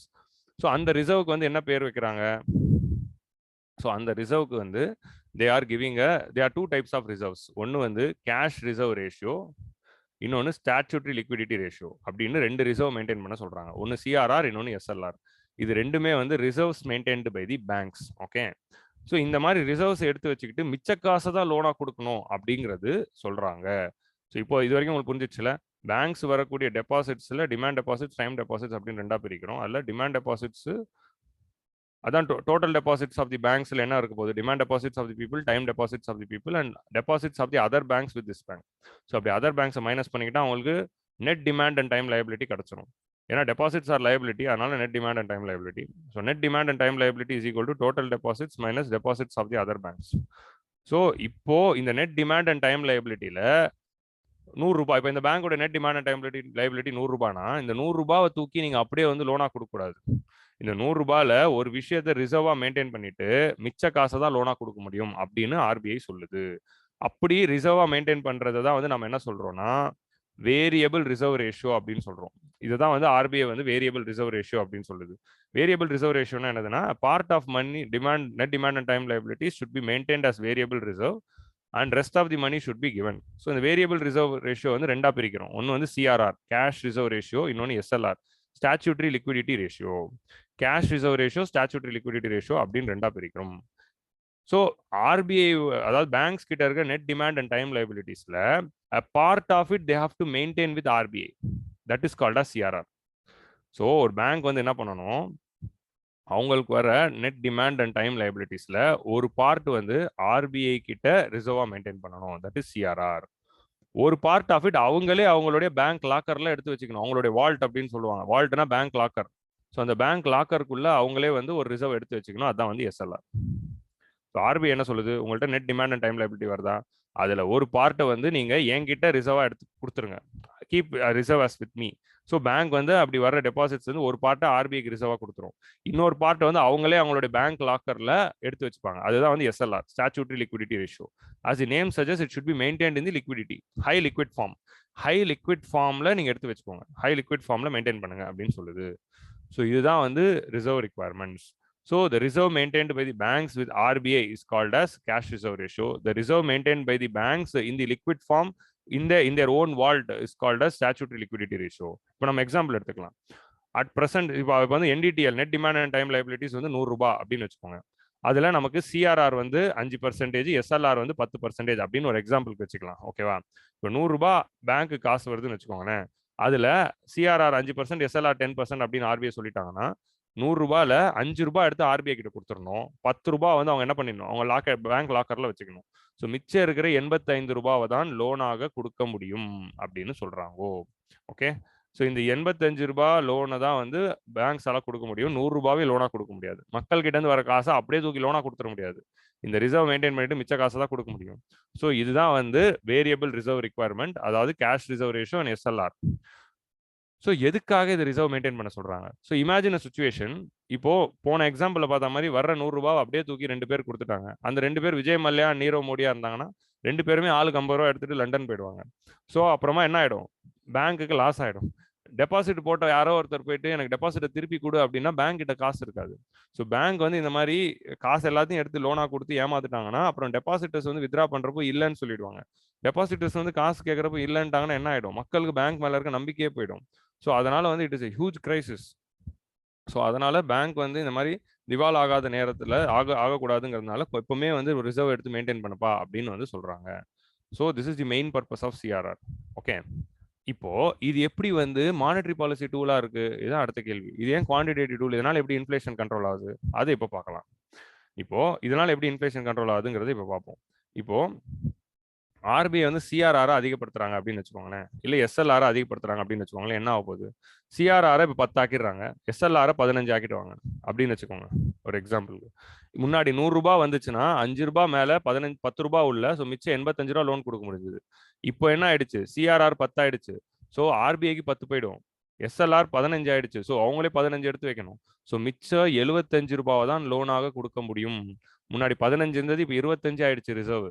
So 100 ரூபாய் உள்ள வந்ததுன்னா 10 ரூபாய் மேல 15 ரூபாய் அவங்களுக்குள்ளேயே வச்சுக்கிட்டு மிச்சம் 75 தான் லோன் கொடுக்க முடியுது. ஸோ CRR இன்க்ரீஸ் பண்ணாங்கன்னா amount of loan which banks can give is falling. அதே மாதிரி CRR குறைச்சா என்ன ஆகும், இப்போ CRR வந்து திருப்பி வந்து CRR 2%, SLR 5% ஆக்கிட்டாங்க அப்படின்னு வச்சுக்கோங்க. இப்போ என்ன ஆகும், பேங்க் வந்து 2% எடுத்து ஆர்பிஐக்கும் 5% வந்து அவங்களும் வச்சுப்பாங்க. ஸோ மிச்சம் வந்து 7% போயிடுச்சு. ஸோ மிச்சம் வந்து they can give loan up to 93%. So இப்போ CRR SLR குறைச்சிட்டா bank is having more money to give as loan. So 93 ரூபா லோனா போகுது. CRR SLR ஏத்துட்டா 75 ரூபாய் லோனா போகுது. So amount of loan is falling. So by increasing or decreasing the CRR SLR, RBI can control amount of loan coming out of the banks. So இப்போ inflation அதிகமாக இருக்கிறப்போ RBI என்ன பண்ணுவாங்க, சிஆர்ஆரை ஏற்றி விடுவாங்க. சிஆர்ஆர் எஸ்எல்ஆர் ஏற்றி விட்டாங்கன்னா என்ன ஆகும், சிஆர்ஆர் எஸ்எல்ஆர் ஏற்றி விட்டா amount of loans will fall. Amount of loans fall ஆச்சுன்னா மணி சப்ளை வில் ஃபால். அதனால என்ன ஆகும், இன்ஃப்ளேஷன் வில் ஃபால். இப்போ அதுவே வந்து எக்கனாமி வந்து ரிசெஷன்ல இருக்கு அப்படின்னா என்ன ஆகும், ஸோ இன்ஃப்ளேஷன் அதிகமாக இருந்ததுன்னா சிஆர்ஆர் எஸ்எல்ஆர் ஏற்றி விடுங்க. ரிசெஷன்ல இருந்ததுன்னா என்ன ஆகும்னா சிஆர்ஆரையும் எஸ்எல்ஆரையும் குறைச்சி விட்டுரும். ரிசெஷன் ஆர் ஸ்லோ டவுன்ல இருக்கிறப்போ அதோட மீனிங் என்னன்னா ஜிடிபி ரொம்ப கம்மியா இருக்குன்னு அர்த்தம். ஜிடிபி growth ரொம்ப கம்மியா இருக்கு, ஜிடிபி growth ரொம்ப ஸ்லோ டவுன் ஆயிடுச்சு, எக்கனாமி புஷ் பண்ணி விடணும் அப்படிங்கிற மாதிரி சுச்சுவேஷன்ல என்ன பண்ணிவிடும், சிஆர்ஆர் எஸ்எல்ஆரையும் குறைச்சிரும். சிஆர்ஆர் எஸ்எல்ஆர் குறைச்சுன்னா நிறைய லோன் வெளியே போகும். So amount of loan going out will increase. Amount of loan going out increase ஆயிடுச்சுன்னா investment will rise, so money supply will rise, so ஆட்டோமேட்டிக்கா இன்ஃப்ளேஷன் வில் ரைஸ். ஸோ இன்ஃப்ளேஷன்னா or growth rate will rise. Inflation grow ஆச்சுன்னா growth rate grow ஆகும். So that is the logic here.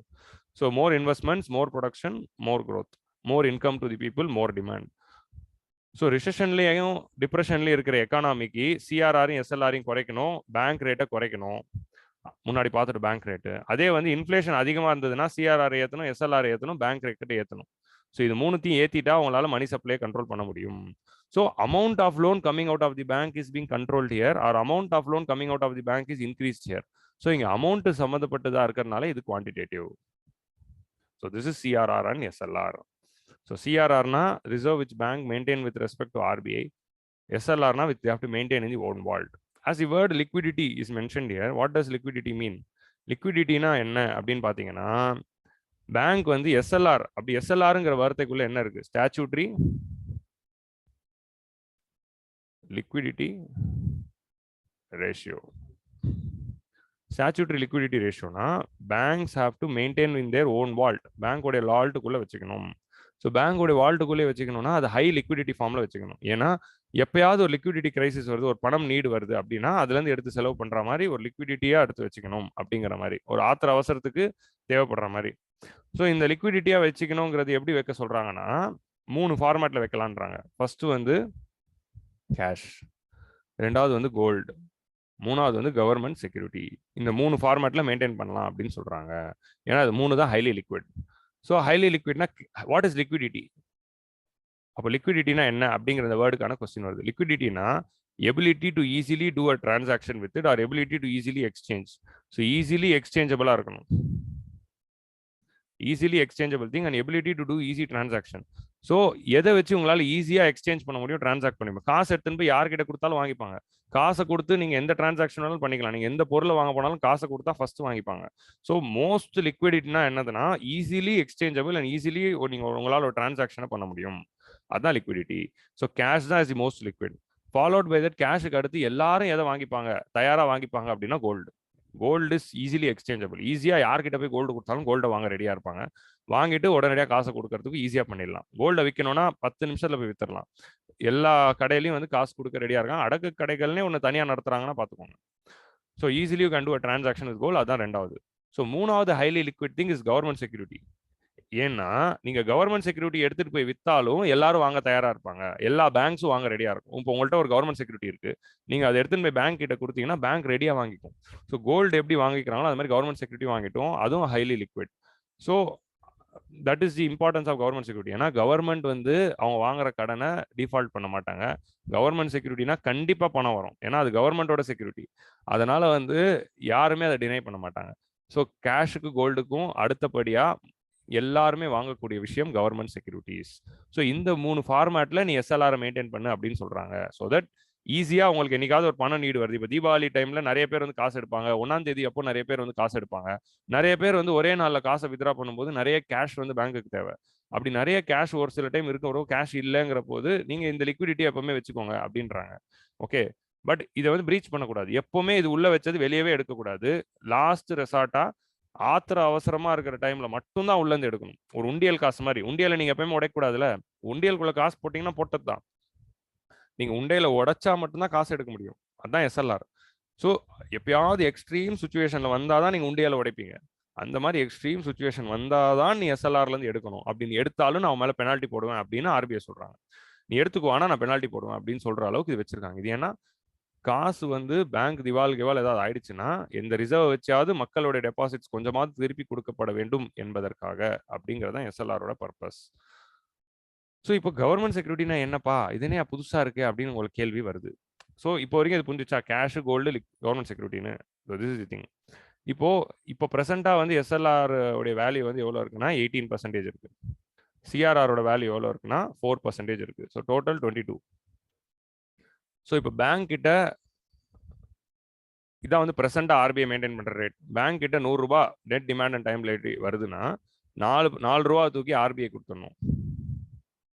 18 ரூபா வந்து அவங்களே உள்ள எடுத்து வச்சுக்கணும். 18 ரூபா மதிப்புள்ள கேஷையோ இல்லை கோல்டையோ இல்லை கவர்மெண்ட் செக்யூரிட்டியோ இல்லை மிக்ஸ் ஆஃப் ஆல் த்ரீயோ வந்து அவங்க வந்து 18 ரூபாவா உள்ள வச்சுக்கிட்டு மிச்சம் 22 ரூபா தான் லோனா கொடுக்க முடியும். ஸோ திஸ் இஸ் தி மிச்சம் 22 ரூபான்ற பாருங்க. மிச்சம் 22 ரூபா ரிசர்வா எடுத்துட்டு மிச்சம் 78 ரூபாவை தான் லோனா கொடுக்க முடியும்.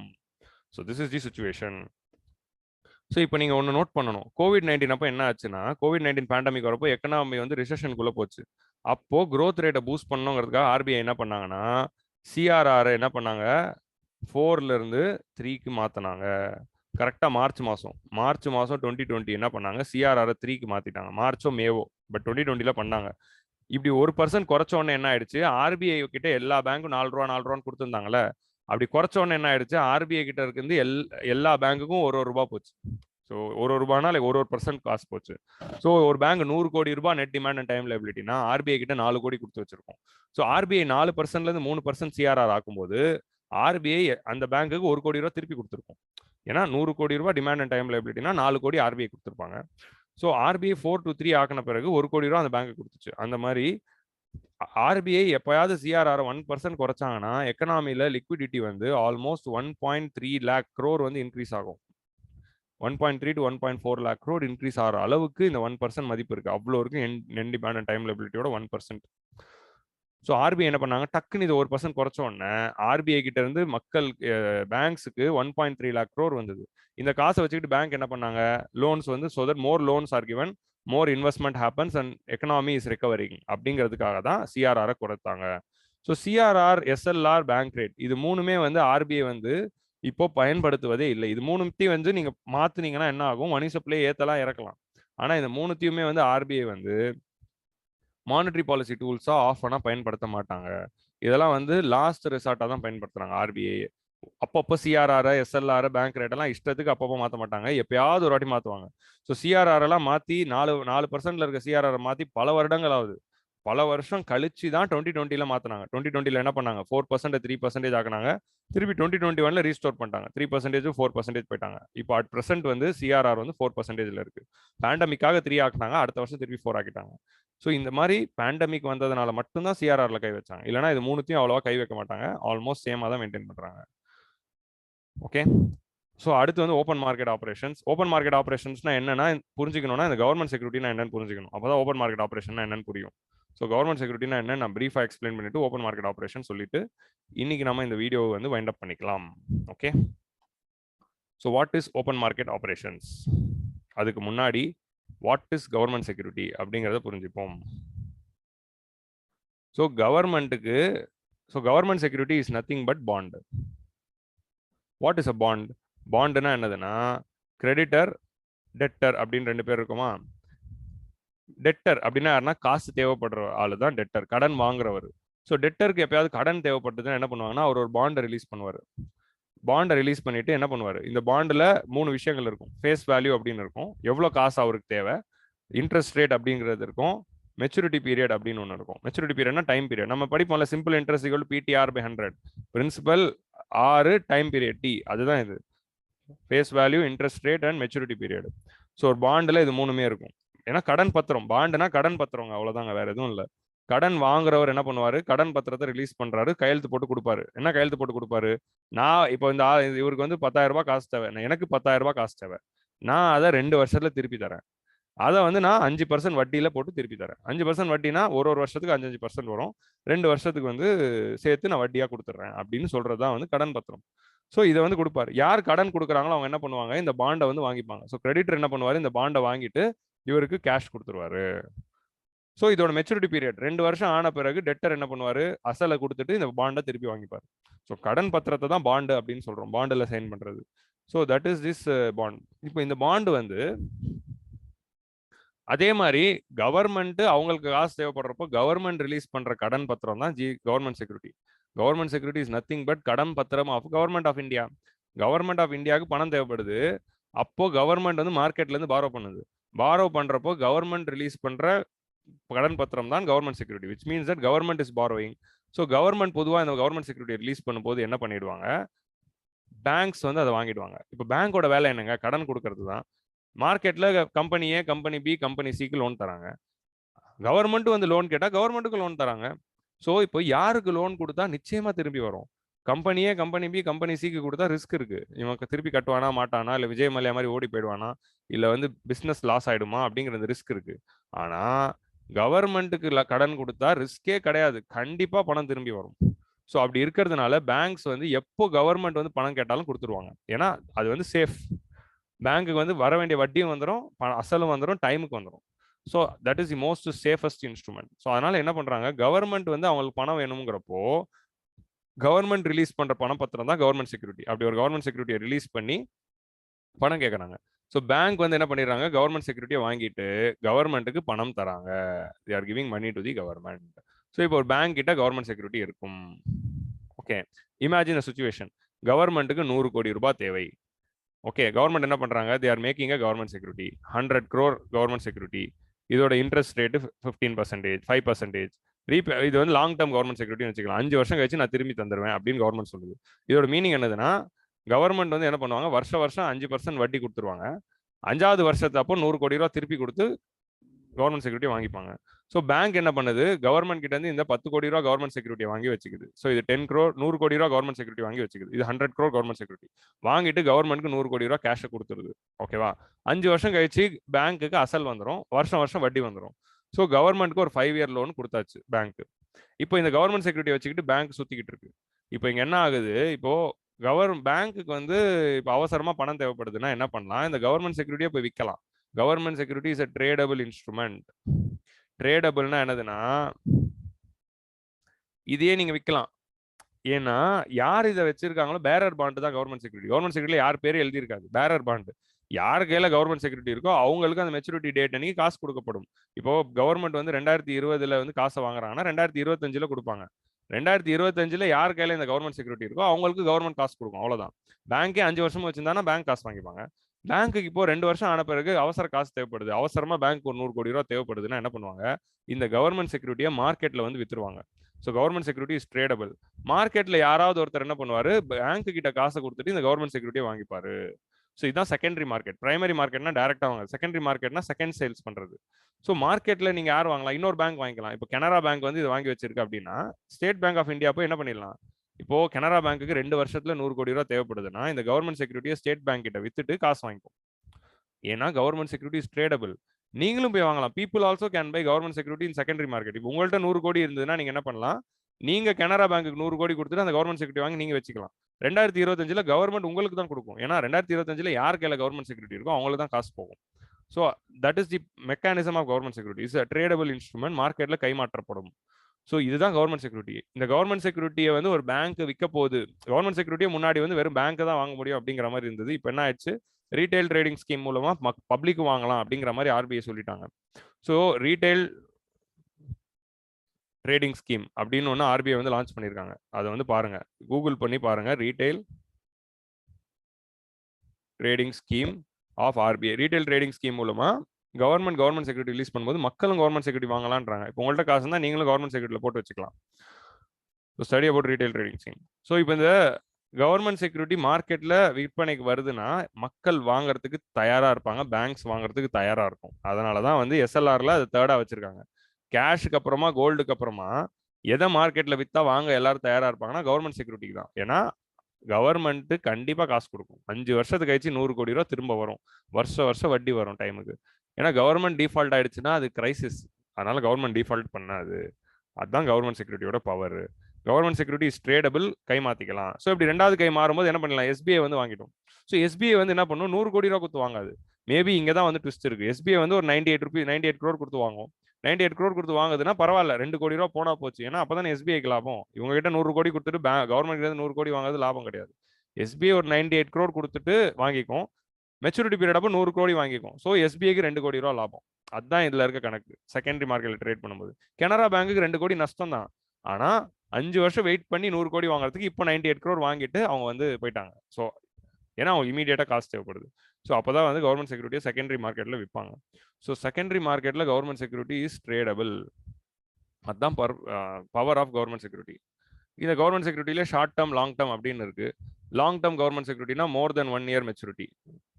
ஓகே, லாங் டேர்ம் கவர்மெண்ட் செக்யூரிட்டிக்கு வந்து more than 1 year maturity. Short term government செக்யூரிட்டிக்கு வந்து less than 1 year maturity. So less than 1 year maturity இருக்கிறதுக்குலாம் வந்து ட்ரெஷரி பில்ஸ் அப்படின்னு சொல்லுவோம். மோர் தென் 1 year மெச்சூரிட்டி இருக்கிறத வந்து டேட்டட் செக்யூரிட்டி அப்படின்னு சொல்லுவோம். ஸோ இதுதான் வந்து கவர்மெண்ட் செக்யூரிட்டியோடைய மெக்கானிசம். ஸோ ட்ரெஷரி பில்ஸ் வந்து 91 days, 182 days, 364 days அப்படின்னு 3 மெச்சூரிட்டி பீரியட்ல வரும். ஷார்ட் டேர்ம் கவர்மெண்ட் செக்யூரிட்டி, அதாவது 3 months, 6 months, 1 year அப்படிங்கிற மெச்சூரிட்டி, லெஸ் தென் 1 yearக்குள்ள மெச்சூரிட்டி வச்சிருக்கிற ஷார்ட் டேர்ம் கவர்மெண்ட் செக்யூரிட்டியை ட்ரெஷரி பில் அப்படின்னு சொல்லுவோம். 1 year, 5 year, 40 year, 10 year, 20 year government செக்யூரிட்டியை டேட்டட் செக்யூரிட்டி அப்படின்னு சொல்லுவோம். ஸ்டேட் கவர்மெண்ட் வந்து லாங் டேர்ம் கவர்மெண்ட் செக்யூரிட்டியை தான் ரிலீஸ் பண்ண முடியும். Short term government security release பண்ண முடியாது. யூனியன் கவர்மெண்ட் ரெண்டுத்தையும் ரிலீஸ் பண்ணும். இதிலே கேஷ் மேனேஜ்மெண்ட் பில் அப்படின்னு ஒன்று இருக்கு. It is the government security is less than 91 days maturity. So less then 91 days maturity இருக்க கவர்மெண்ட் செக்யூரிட்டி பேர் cash management bill. 91 days, 182 days, 364 days maturity இருந்தால் அதுக்கு பேர் ட்ரெஷரி பில். மோர் தென் 1 year மெச்சூரிட்டி இருந்தால் அதுக்கு பேர் டேட்டட் செக்யூரிட்டி. ஸோ இதுதான் government security.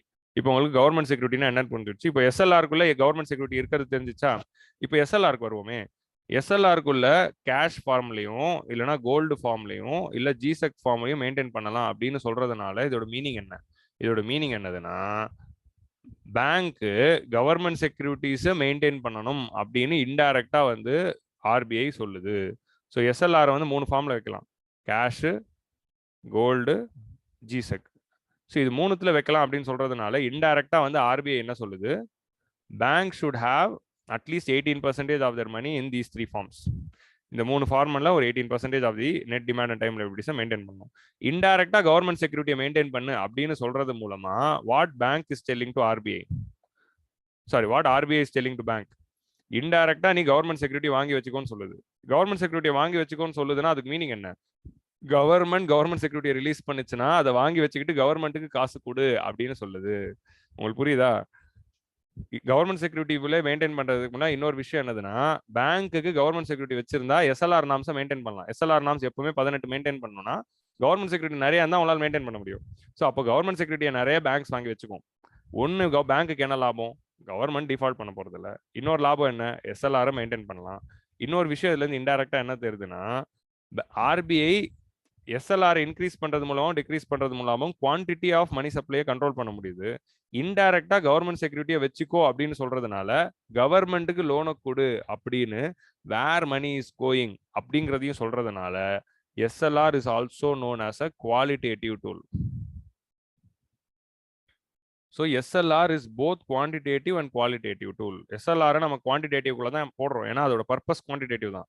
ஆனால் இன்டைரக்டா கவர்மெண்ட் செக்யூரிட்டியை மெயின்டைன் பண்ணு அப்படின்னு ஒரு இண்டிகேஷன் ஆர்பிஐ கொடுக்கறது மூலமா இன்டைரக்டா கவர்மெண்ட்டுக்கு கடன் கொடு அப்படிங்கிற மாதிரி ஒரு மீனிங் இருக்கு. ஸோ அதோட மீனிங் படி where loan is going is determined. So SLR is a quantitative and qualitative tool. அதான் வந்து இதுக்குள்ள இருக்கிற விஷயம். ஸோ கடைசியாக வந்து will see open market operations. What is open market operation அப்படிங்கிறத பார்ப்போம். இப்போ எஸ்எல்ஆர் வந்து 18% இருக்கு. நெக்ஸ்ட் வந்து ஓப்பன் மார்க்கெட் ஆப்ரேஷன் பார்ப்போம். ஸோ ஓப்பன் மார்க்கெட் ஆப்ரேஷன் பார்த்துட்டு இன்னைக்கு வீடியோ வைண்ட் அப் பண்ணிடலாம்.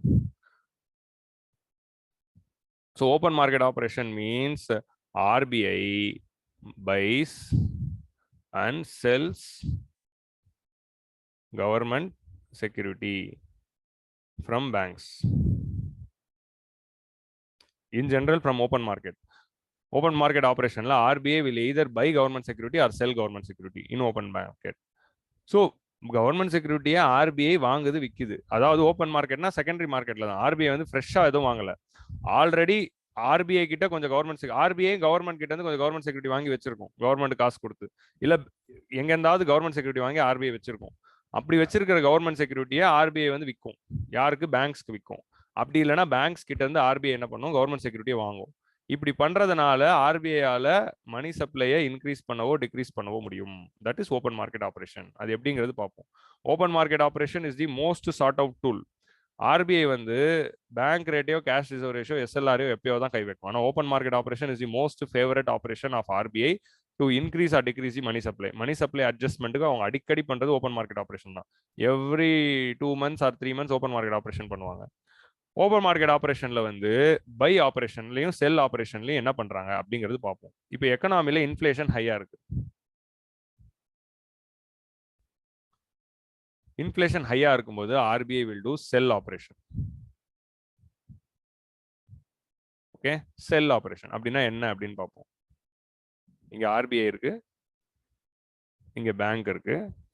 RBI will sell government security. இப்போ எக்கனாமில இன்ஃபிளேஷன் ஹையா இருக்கு. இந்த இன்ஃபிளேஷனுக்கு காரணம் என்னன்னு ஆர்பிஐ கண்டுபிடிக்குது. ஒரு 10,000 கோடி மணி சப்ளை வந்து அதிகமா இருக்கிறதுனால தான் இன்ஃபிளேஷன் வருது அப்படின்னு கண்டுபிடிக்கிறாங்க. ஸோ ஒரு 10,000 கோடி மணி ஒர்த் ஆஃப் மணி சப்ளையை குறைக்கணும் அப்படிங்கிறது தான் ஆர்பிஐயோட எய்ம். ஸோ ஆர்பிஐ என்ன பண்ணுவாங்க, 10,000 கோடி மணி சப்ளையை குறைக்கணும் அப்படிங்கிறது தான் எய்ம். ஸோ அதனால என்ன பண்றாங்க, 10,000 கோடி மணி மதிப்புள்ள கவர்மெண்ட் செக்யூரிட்டி எடுத்து விற்பாங்க. So RBI will sell 10,000 crore worth government security.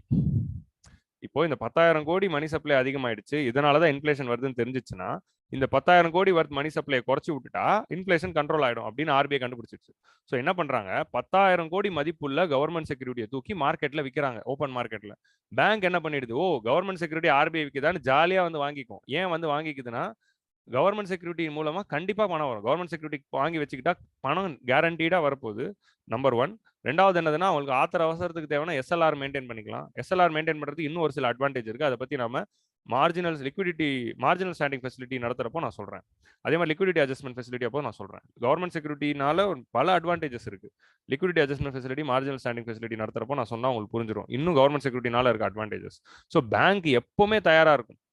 ஏன் எப்பவுமே தயாரா இருக்குன்னா, கவர்மெண்ட் செக்யூரிட்டியை வச்சுக்கிறதுனால பேங்க்ஸுக்கு பல பயன்கள் இருக்கு. அதுல ஒரு பயன் கவர்மெண்ட் லோன் டிஃபால்ட் பண்ணாது, இன்னொரு பயன் எஸ்எல்ஆர் மெயின்டைன் பண்ணலாம். அடுத்த 2 பயன் லிக்விடிட்டி அட்ஜஸ்ட்மெண்ட் ஃபெசிலிட்டியும் மார்ஜினல் ஸ்டாண்டிங் ஃபெசிலிட்டிலையும் அதை யூஸ் பண்ணிக்கலாம். அது எப்படி யூஸ் பண்ணிக்கலாங்கிறத அடுத்த வீடியோல பார்ப்போம்.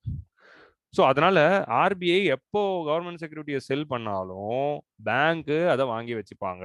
பேங்க் என்ன பண்ணிடுது, 10,000 கோடி மதிப்புள்ள காசை தூக்கி ஆர்பிஐ கிட்ட கொடுத்துட்டு, நாட் ஒரு பேங்க்குங்க, இந்தியாவில் இருக்கிற எல்லா பேங்க்கும் ஏலம் நடத்துவாங்க ஆர்பிஐ.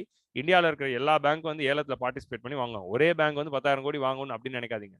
இந்தியாவில் இருக்கிற பேங்க்ஸ் எல்லாருமே வந்து என்ன பண்ணுவாங்க, 10,000 கோடி ரூபா தூக்கி ஆர்பிஐ கிட்ட கொடுத்துட்டு 10,000 கோடி ரூபாய் மதிப்புள்ள கவர்மெண்ட் செக்யூரிட்டியை வாங்கிப்பாங்க. This is called as sell operation. RBI is selling the government security. இப்படி செல் பண்றதுனால பேங்க்ஸ் கிட்ட இருந்து ஒரு 10,000 கோடி ஆர்பிஐக்கு வந்துருது. ஸோ பேங்க்ஸ்க்கால கவர்மெண்ட் செக்யூரிட்டியோட வேல்யூ இன்க்ரீஸ் ஆயிடுது. ஸோ பேங்க்ஸோடைய அசட்ஸ் இப்போ இன்க்ரீஸ் ஆயிடுச்சு. உங்க லாஜிக் புரிஞ்சிச்சா, அசட்ஸ் இன்க்ரீஸ் ஆயிடுச்சு. இப்போ பேங்க் கிட்ட இருந்த லிக்விடிட்டி, அதாவது காசு, பேங்க்ல இருந்த ஒரு 10,000 கோடி எல்லாமே ஆர்பிஐ கிட்ட போயிடுச்சு. இது மூலமா என்ன ஆயிடுது, எக்கனாமிக் பேங்க் வந்து இப்போ இந்த 10,000 கோடி வந்து பேங்க்ஸ் கையில இருந்ததுன்னா banks would have given us loans. இப்போ இந்த 10,000 கோடி பேங்க்ஸ் கிட்ட இருந்து ஆர்பிஐ எடுத்துக்கிறதுனால RBI is absorbing 10,000 crore worth of liquidity from banks, preventing loans out of it. So அந்த காசு வந்து பேங்க்ஸ் கிட்ட இருந்து தான் பேங்க்ஸ் லோனா கொடுத்துருப்பாங்க, அது மணி சப்ளையா மாறி இருக்கும், அதனால இன்ஃபிளேஷன் வந்திருக்கும். இப்போ இந்த 10,000 கோடி அப்சார்ப் பண்றதுனால பேங்க்ஸ் கிட்ட இருந்து 10,000 கோடி லிக்விடிட்டியை தூக்கிட்டாங்க.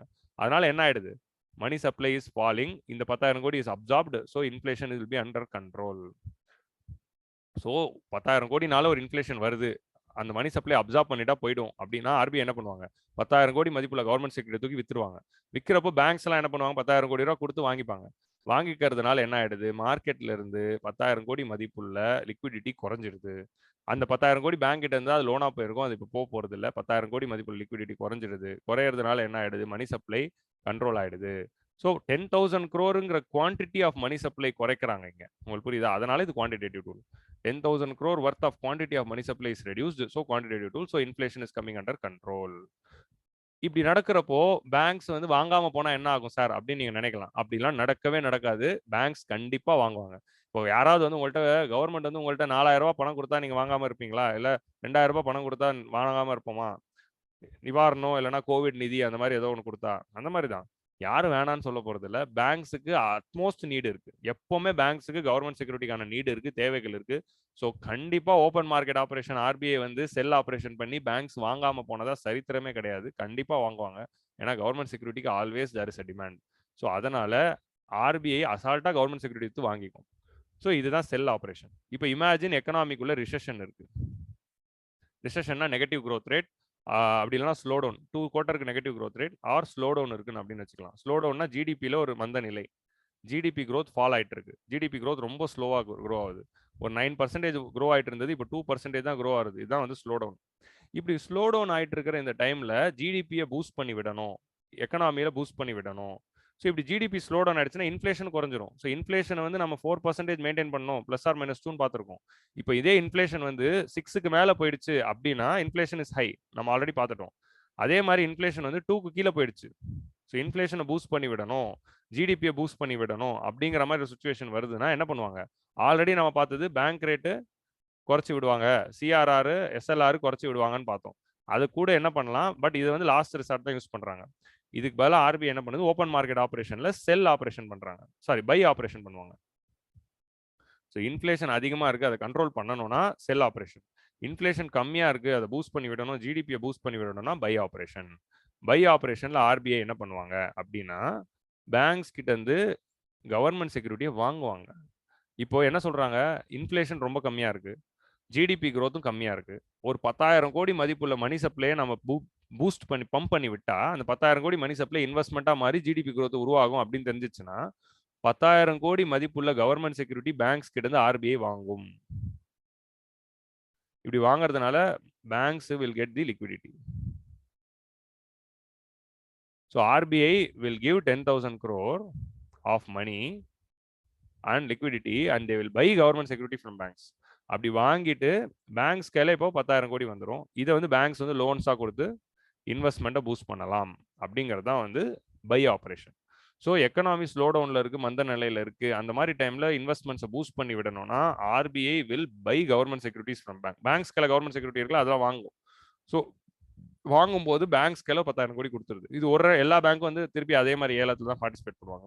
இப்போ எப்படி சார் பேங்க்ஸ் வந்து கவர்மெண்ட் செக்யூரிட்டி விற்க ரெடியாக இருக்காங்க, இப்போ தானே வாங்க ரெடியாக இருப்பாங்க, நீங்கள் இங்கே எப்படி விற்க ரெடியாக இருப்பாங்க? இங்கே எக்கனாமி மந்த நிலையில் இருக்குது, எசஷனில் இருக்குது, பேங்க்ஸ் கிட்டே பணப்பற்றாக்குறை இருக்கும்.